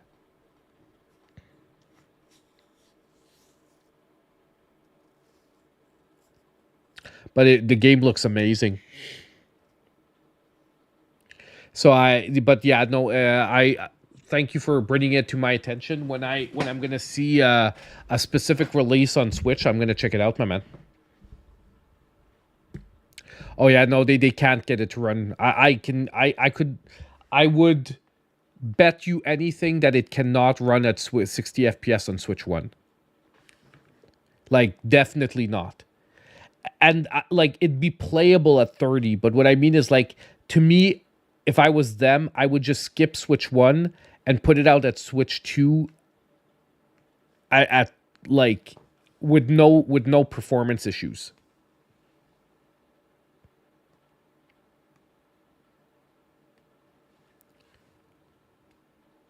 But definitely freaking amazing. The game looks great. So thank you for bringing it to my attention, Legend. Game looks really good. I love the visuals. I love the like sort of dark art style. I love the fact that everything like you almost feel like you're in a dream the whole time. Like there's like this general haze to the graphics, and I like games that do that a bit.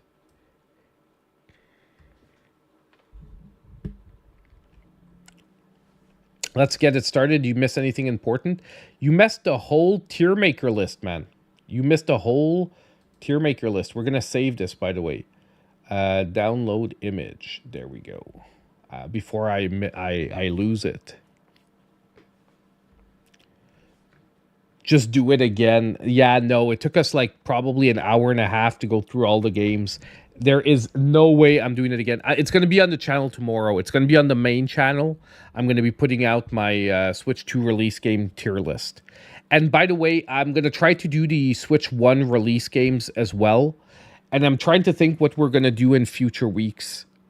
Like now that we have Switch 1 and Switch 2, we're going to come up with a plan. I want to see if there's any eShop. Like, I want to see what the eShop looks like from the Switch 2 to see if there's going to be like a specific category for Switch 2 and Switch 1, or if I'm just going to blend everything together and like say, okay, this is Switch 1 and this is Switch 1 and Switch 2 and blah, blah, blah.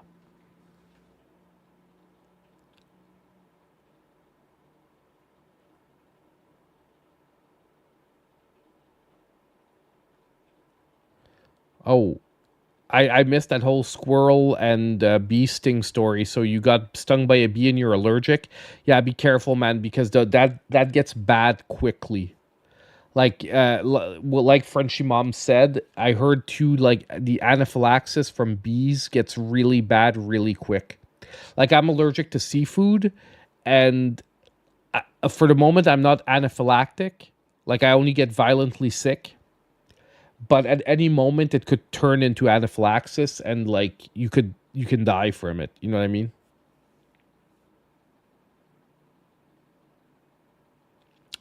I'm wondering how much Switch 2 in practice is going to be upscaling frame gen, because you can 2x the processing power and double FPS, or you can 2x the power and 1 times real FPS and 4 times frame gen. I do think it's going to be a developer by developer issue, Hellgamer. I think those things are going to be adjustable by like. I think each developer with the dev tools are going to have the choice of what they want to do with the game. And I think also we're going to be getting more games that are maybe going to have like performance versus quality options, where one will have, as you're saying, like less frame gen but lower overall FPS, versus more frame gen but higher FPS versus less upscaling, more upscaling. I think those are tools that the developers are going to be able to play with, and in some cases I think the players will have the option also to adjust those things in different ways. Did you get the Terminator physical? For the moment, no, I did not pre-order the Terminator physical. Not because I'm not going to. I am going to. It's just that right now, absolutely all my available like cash flow for the channel is going towards the Switch 2 stuff. As soon as the Switch 2 initial like hump is over, I'm gonna start like re-getting like the Switch 1 stuff that I've sort of been put on the back burner. Like my special edition of Power Rangers is still at the GameStop. I haven't picked it up because I'm prioritizing the Switch 2 stuff first. But as soon as that stuff is gone, like I'm gonna pick up like my physicals. Like I have the physical of Gris, of Gree, of Neva and Power Rangers to pick up. And then I'm gonna pre-order. Definitely, Terminator is gonna be on my pre-orders. You hope that the new Shinobi will run at an unlocked frame rate on Switch 1, so it can be guaranteed to run at 60 FPS on Switch 2 at least. I think it's going to be two different builds, Living Legend. I don't think you have to worry about builds from Switch 1 affecting negatively Switch 2, especially that it's a multi-console release, Shinobi. So I'm pretty sure that, like, for example, the build for the Switch 2 might actually be closer to the build of something like the PS5 build than it will be to the Switch 1 build. So I don't think any games are going to currently, as long as the games have a Switch 2 version, I don't think they're going to be limited by the fact that there's a Switch 1 version. Because I think I think more and more we're going to see completely different versions of the games.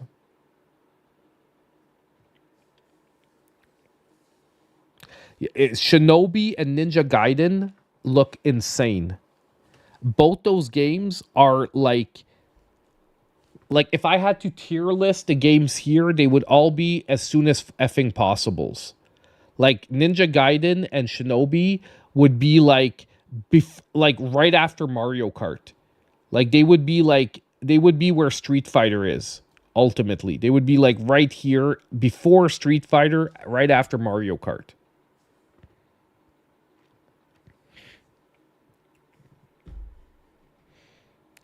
That's why I'm like a little bit unsure about like my desire to play Cyberpunk, because I just feel that, yeah. Why did you disrespect Fortnite like that? Because it's a trash game. Especially now that I know that you like it, Grovel. Like it's a completely awful game.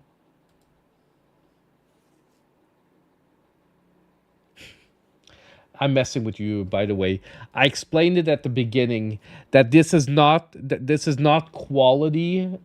These are not quality estimations. And hold on, I'm gonna change something. I just realized what I need to do to fix the chatbot command.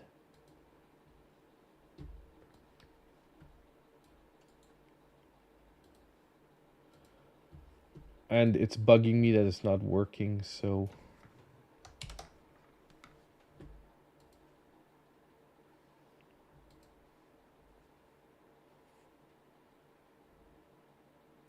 There we go. That should be fixed. I just it just hit me what I needed to do. It was so obvious that I feel dumb that I didn't think about it quicker. I'm just not excited to see it. I explained it at the beginning, Grovel. This is my excitement level towards the release titles and not a judgment on the quality of the titles. So the fact that Hogwarts is down here does not mean that Hogwarts, I consider it to be a bad game. It means that I personally am zero excited to play it on the Switch 2. Simply because I'm not really that big of a Harry Potter fan, and I would rather play all of these games before playing this.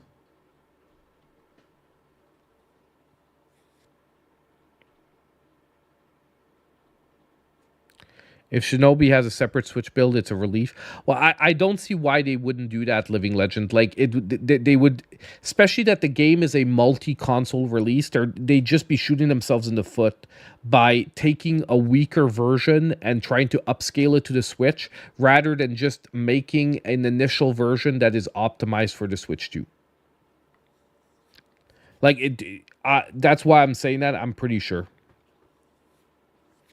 You pre-ordered the Terminator 2D collection from Reef Entertainment. Awesome. I'm going to be ordering it from VGP, by the way. VGP has it.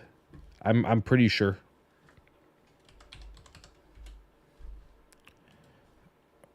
Terminator. Yeah. Terminator has... They have the Terminator No Fate collection here. Collector's edition. 179 Canadian. Let's do CAD to USD. Why is it not writing CAD to USD? 180. So it's like $130. Yeah, but this is 2D No Fate. This is the one I want, the 2D game. 2D No Fate, the run and gunner. This is the one I want.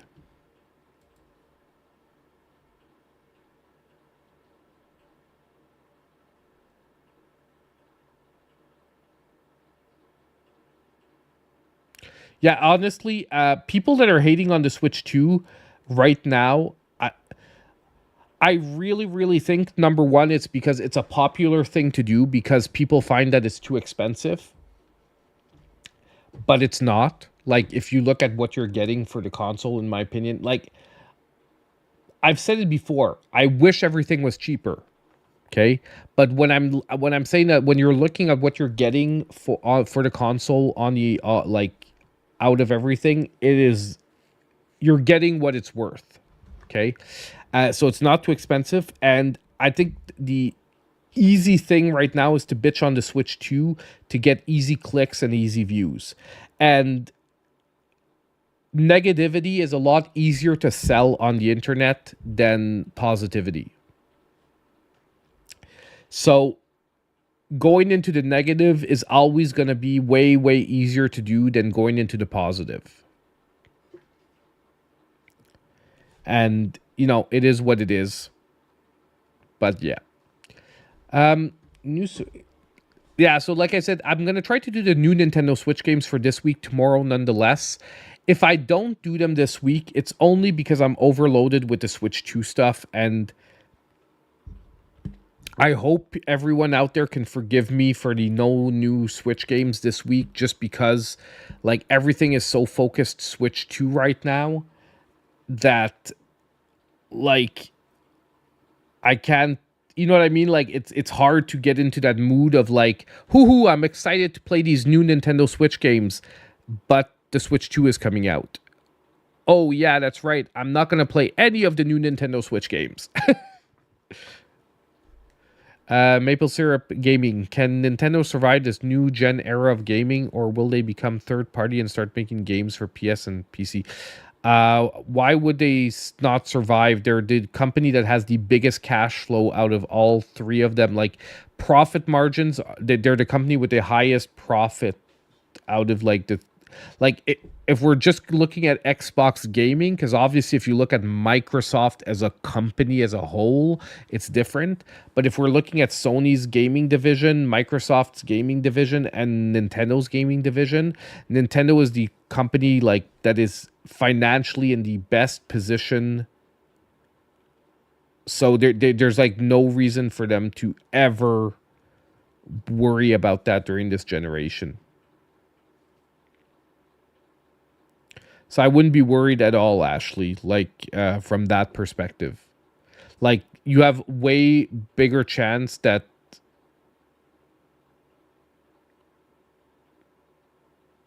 yeah, they're the richest company, exactly. But that's because their hardware is failing. So if there's any system that you might not see a new generation out of, it would be Microsoft, not Nintendo.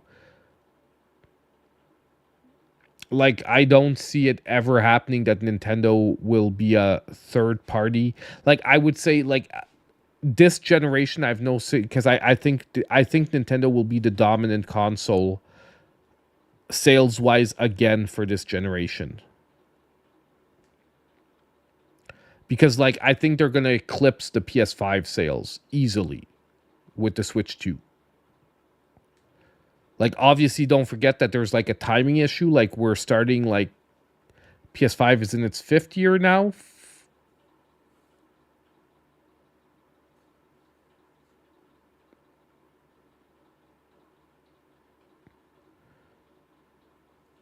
But yeah.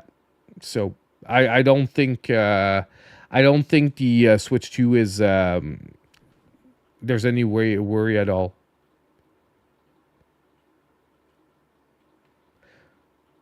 Like Microsoft is the richest company, but they're not. Their gaming division isn't. Like that's the difference. Like Microsoft makes all their money off of their like like the like other parts of the company, like servers, like the Windows, like all of their other stuff. But gaming division, like gaming division was almost shut down a couple of times, like from Microsoft.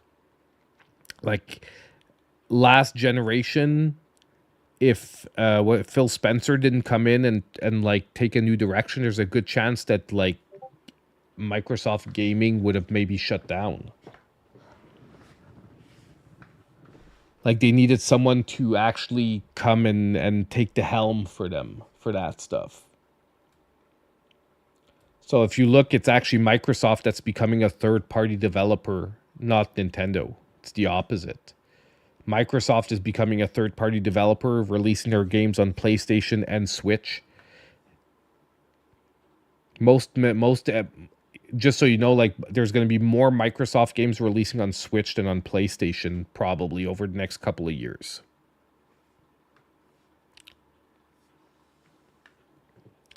And that I'm almost like 99% sure.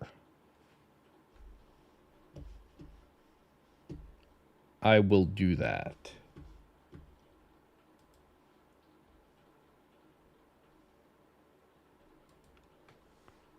Yeah, don't worry. I got you, Frenchie mom. I know. I know. Don't worry about it. It's all good. It's just it's always funny. It's like do you remember? I'm trying to remember who that other guy was that used to come in like every stream and say that Sony needs to buy Nintendo to save them. Do you guys remember that? Like, it was about like 6 months ago. There was this dude. He would come into like the stream like every like I would say week or two, and the Sony guy exactly. The Sony needs to save Nintendo by buying Nintendo, like, and I'm like, why the fudge would Nintendo need to be saved by Sony? Sony needs to be saved by Nintendo, if anything. Like they've actually shit the bed on like all their major releases, like for like the last year.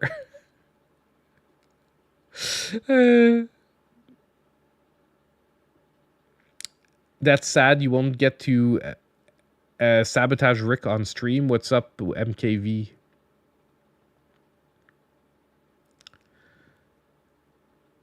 Is there a reason you can't post pictures on Discord?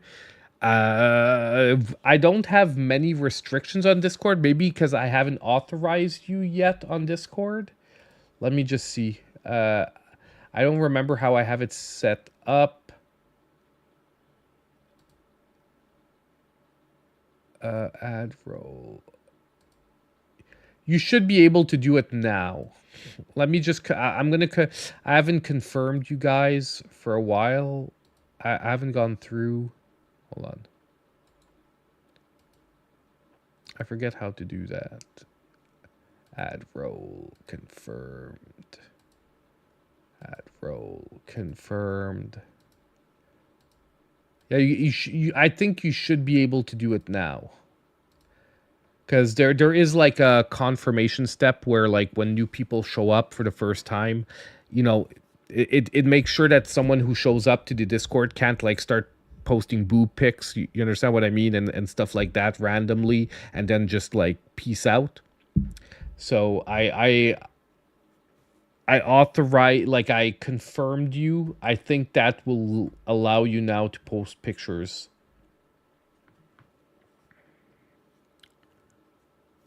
But yeah, anyway, it's all good. It's all good. Don't worry, guys. Man, people are, and you know, like honestly, like I don't think it is hating. Someone that like just wants to verbalize that they think Nintendo is in like a weaker position than others.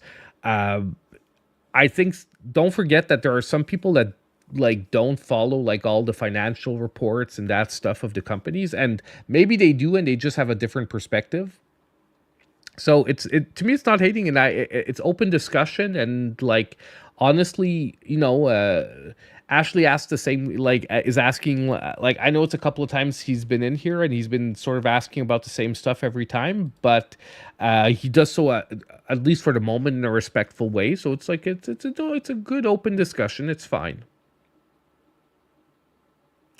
Yo, is it true Sony has cast a dude to play Princess Zelda for the live action movie? It's what I heard is that every comment is saying that she's being considered, he, she, whatever is being considered for the role. I don't, I haven't heard anywhere that it's been confirmed that Sony has cast a dude to play Princess Zelda in the live action, and I don't want to get into like calling him a dude and stuff, like him, her, they, whatever they want to refer themselves as. I don't want to get into the whole calling them a dude or anything, but I heard the same rumors that that he or she has been eyed for the role, but look, do I agree that like it's an unnecessary. Okay, I'm gonna say that personally, a trans man, a trans man is apparently being eyed to possibly play Zelda. Okay, I don't remember their name, but I saw the posts on X all week. But like, it's been confirmed by no one, by the way. So this could pure be like someone just looking for attention, threw it out there, and the ball got rolling, and a bunch of people jumped on. Okay. I'm just gonna personally say that I don't necessarily have a problem with the basis of a trans man playing a female character in a movie. However, I do think that from a marketing perspective, it would be an extremely bad move. If he's 100, look, I'm not up to date. I don't know the person. I kept seeing the pictures and I don't know the person. So maybe he's 100% man, maybe he's not. I honestly, I could care less about that. What I'm saying is that one way or the other, I don't think it's a good move at all, because basically it would bring unnecessary negative attention to the project. Trans woman, what you mean, a trans woman, like possibly, like I said, I don't want to get into the semantics of that stuff, because like it's not something that I want to get into on the channel, because I'm very open view of that stuff. Like, I don't care. Everyone can be what they want to be, and like it doesn't matter as long as you're not pushing it on other people. I'm like, totally whatever you want to do. I just really think it's a bad move from Nintendo's perspective, because it would bring unneeded negative attention to a project that I really want to be successful.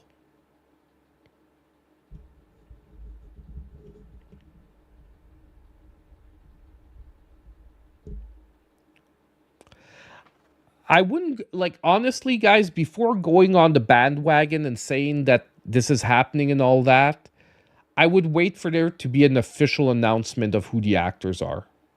Because right now, it could be people fishing for attention online. And the project is so important to Nintendo, and Japan is such a traditionalist society, that I highly doubt that would make it. Like, Nintendo has shut down Zelda projects for far less than that.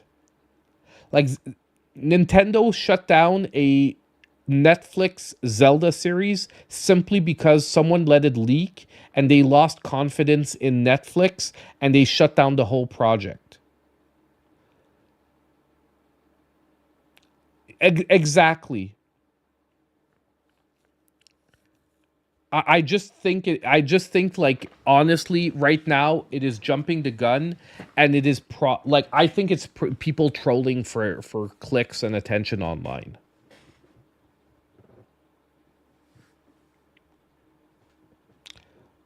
let's worry about it when it happens. Like let's worry about it if it officially gets announced that they're cast. But think of what I just said. Think of how traditional the Japanese society is. Like even if they're accepting of stuff, they are very traditional. And think of how valuable the Zelda franchise is for Nintendo and how protective they are of it. And then think if they don't have last say on casting. Think if you logically think that Nintendo doesn't have last say on the casting choices for the Zelda movie.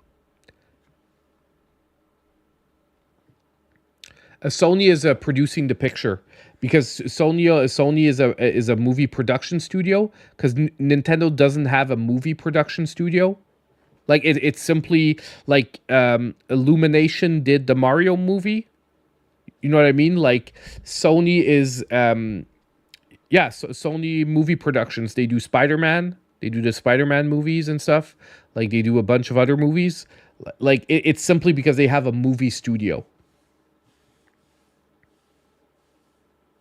And Nintendo monetarily it's not worth them to make a movie studio when currently they're producing like one or two projects every like 2 or 3 years.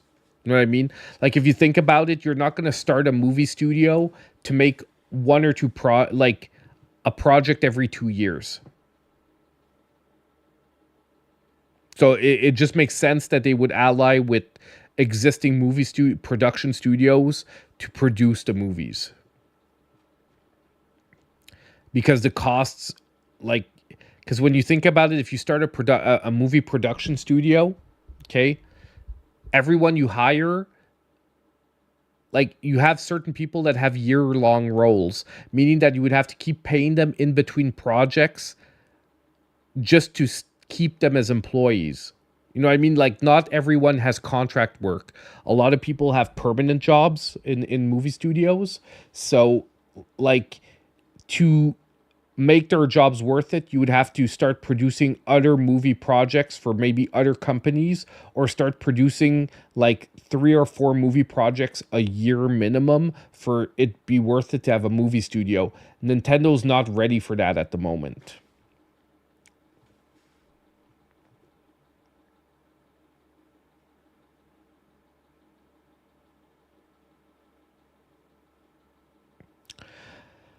Yeah, they turned Princess Peach into a girl boss, but honestly, I'm just gonna tell you honestly, I don't think the movie would have worked if she was a helpless princess with no personality. Do you understand what I mean? Like, I don't think a movie would work.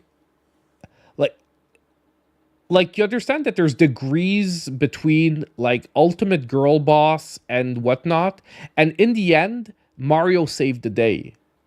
Like Princess Peach was just not a totally helpless woman in the movie, and Mario still saved the day. And they didn't steal the limelight at the end where Mario was the decisive character. Mario and Luigi saved the day in the end. You understand what I mean? Like to me, transforming Peach into an unacceptable girl boss character in a Mario movie, not a Peach movie, would have been if she would have been the deciding character in the final scene to come beat like Bowser and shit. But in the end, that's not what happened. And when you're writing a character for a movie, the character has to be believable to the audience. Like, it's not only about 100% respecting the material. What works because if you think about it, Mario is not a story-driven game. So you do have to sort of like, nonetheless, adapt the characters to be believable in a story-driven format. And I do think that like Peach has had games where she definitely takes the lead, like Princess Peach and then the new Peach game and whatnot. I think they did a decent job of making her a important character in the movie that can hold her own, but in the end, like the movie still needed Mario to come in and be the important character. So I think they did a pretty decent job with the character, to be honest. Like I don't think they went overboard with it. I see where you're going with the girl boss character stuff, and I do agree that there was some of it. But she introduces Mario to the world and he eventually surpasses her. You know what I mean? So like it does still remain a Mario movie where he turns out to be the main hero. And like realistically, it makes sense that she was more of like a girl boss at the beginning because she is the princess of the world. Like it wouldn't make sense that the princess of the world without a king to rule over her would just sit around, smile, and do nothing all day. You know what I mean? Like, anyway.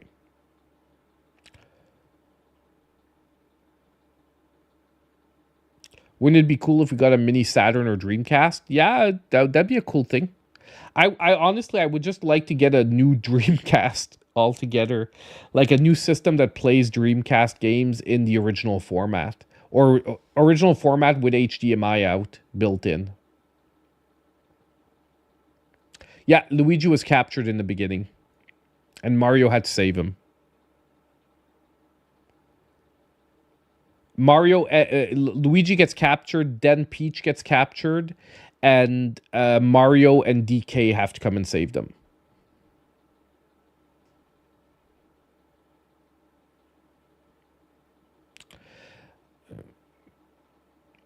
I would say watch the movie and see if it's unforgivable. Like, if you haven't seen the movie, I would just say watch it first and see, because I do think it was a good representation of a fun Mario movie.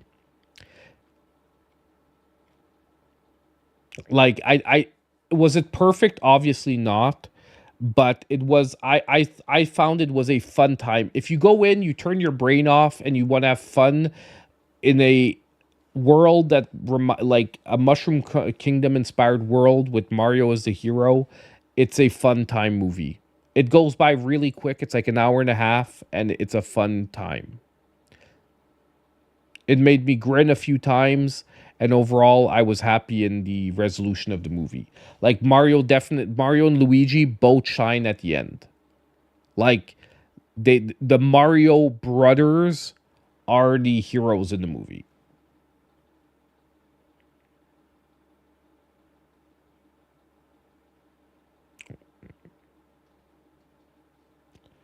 I would say that a lot of epic AAA games that are currently about to come out are definitely going to be on Switch, Ashley. But it's all good. We'll see over the next year what games make it and don't make it to the Switch. You know what sucks? Bloodborne 2 is going to be on the Switch and it won't be on PlayStation. That's going to really suck. That's going to really suck when we're going to be playing Bloodborne 2. And PlayStation fanboys they're already crying. They're already crying that we aren't getting that they aren't getting the actual successor to Bloodborne. Of course. Why would I? It's going to be on the side channel to stream, my man. Or my woman. I'm not sure. I know Ashley. I can't tell from the picture. It's too small. But definitely. No problemo. But I'm pretty sure that we'll have some fun times next year.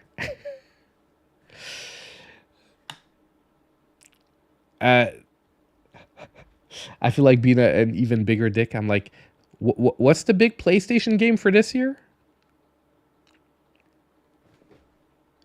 Who can tell me what the big AAA PlayStation game this year is going to be? Marathon? Are we gonna be putting our luck and our chances on Marathon?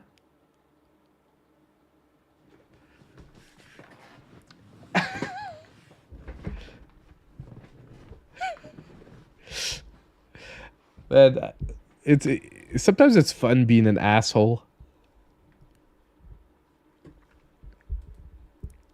But seriously, like honestly, like, and the worst is I if you got, it's funny that like people get adversarial about this shit, because if they've actually known me or watch regularly, they know that I have no hate for PlayStation. I wish all three consoles were successful, because the more good games we get, the more fun times we have. So, like, people are still like in these console generation battles shit. Like, it's over, man. Like, even the consoles themselves don't give a shit, because look, Microsoft, they're putting their games on everything, and Microsoft has signed multiple contracts with Nintendo to get like most of the biggest games on the Switch over the next year. But um but what I was getting to is like, if you watch the channel regularly, you know I have a PS5 as well, and I love playing games on PS5. I always prefer my Nintendo Switch, because overall it is what it is, but it Elder Scrolls 6 on Switch 2 most likely. Microsoft has signed that most titles are going to come. Where Call of Duty is supposed to be coming to Switch 2. Microsoft and Nintendo are in a very close relationship.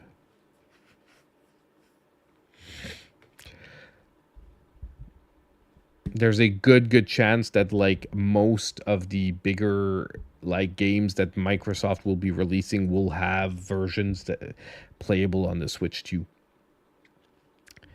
But we shall see. Like I said, time will tell. All I'm saying is that there's a good chance that the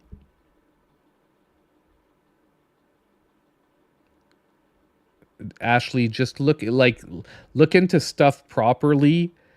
Microsoft said that most of their games will be ported to Switch. Like they announced that one of their biggest partnerships for the following 2 years is going to be Nintendo.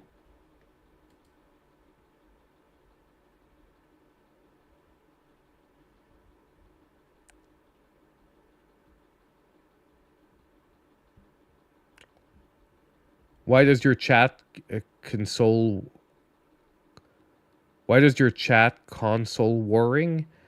I No one's really console warring, but I mean everyone is allowed to their opinion here. I'm trying to just verbalize that it's really, number one, there's no reason to want consoles to fail. And number two, like, it's fine that you want to argue over like which console is dominating, but currently the console with the biggest sales overall, like, we're looking at an 8 year, like a 9-year-old Switch 1 was still outselling Sony last year in most things, which with their console being like mid-generation. So I have no problem, and like I said, I would want Sony to be successful. It's just like, don't throw in my face that apparently they're more successful than Nintendo when it's actually the opposite currently. They're having trouble keeping up because they're like, none of their releases are hitting.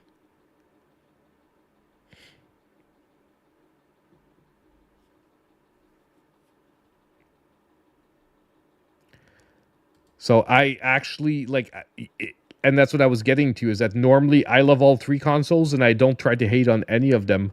I prefer just focusing on what gets me excited about the Switch. But it is what it is. Anyway, guys, hey, let's end it here for tonight. I'm gonna peace out. I'm gonna get to bed. Like I said, I'm gonna be putting out the a video tomorrow on the channel for the our tier list, and the full unedited stream is going to be on a separate channel. Now, the thumbnail, I actually liked it so much that is most likely going to be the thumbnail of the tier list, just with the warp zone removed. Because I really like the thumbnail I made for tonight's stream. So I'm gonna have to make a different thumbnail for the stream. What time on Thursday? I'm aiming at between 10 and 11. The only thing is I could be delayed depending on how long it takes me to get the Switch. And if I decide to go other places to try to get more things for it. Because if I see multiple stores are open with different like accessories, I might be stopping into different stores to pick up accessories. But I'm aiming at sometime between 10 and 11 Eastern time on Thursday. Because the earliest I can pick up the Switch is 8. I'm going to be in line starting at around 5 a.m. to try to get it as soon as the store opens. But logically, by the time I get home, get set up, and if I decide to stop anywhere else, I'm thinking 10 would be the earliest I'm ready to go live. Most likely I'm going to want to eat something at 10 when I get home too. So, hey, thank you all so much for stopping by tonight. I had a super fun time doing the tier list. I really like this stuff. I think we're going to do things like this a little more often on the Warp Zone. Like, I think we want to do... I've said it... I don't want to drop the news. Like, the news is going to come in and out. But I think from time to time when timing is right, from like to change the flavor from time to time, we might do like a tier list or something and whatnot, because these things are fun. I like doing these things. I like talking about these things, and yeah. If you get to buy different accessories in different stores at lunch, I completely misread the Nintendo Switch 2 hype. Well, it's that yeah, well, you mean that like you think I wouldn't be able to get into different stores because there's too much hype over the Switch 2? It's because I'm thinking that if I go into a store and I'm not buying the console, I don't have to wait in line. Do you understand what I mean? Like, I think the waiting in line is going to be for the console itself. Like, I think multiple stores, I'll give you an example, like Walmart. Obviously, people that are going into Walmart to buy things that aren't a Switch 2 are not going to have to wait in line. And if I'm not waiting for the console, there's no way I shouldn't be able to pick up like a grip, a game or something, and just go pay it at the counter.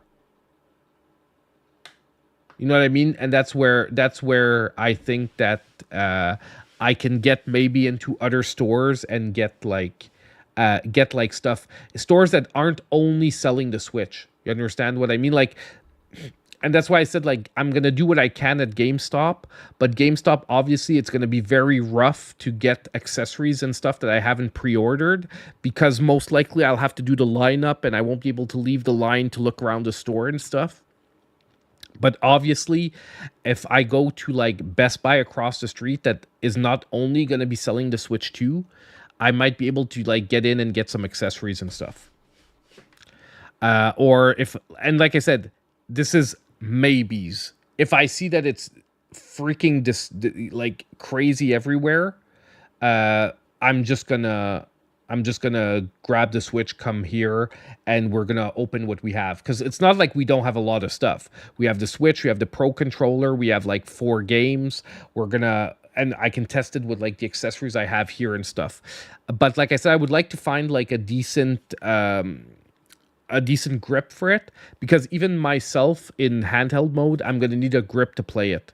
I don't think I'm going to be comfortable playing it without a grip. So thank you everyone for showing up tonight. Like I said, have a great time, have a good evening, and I hope I'll see you guys in my next video. Have a great one, guys. See you next time.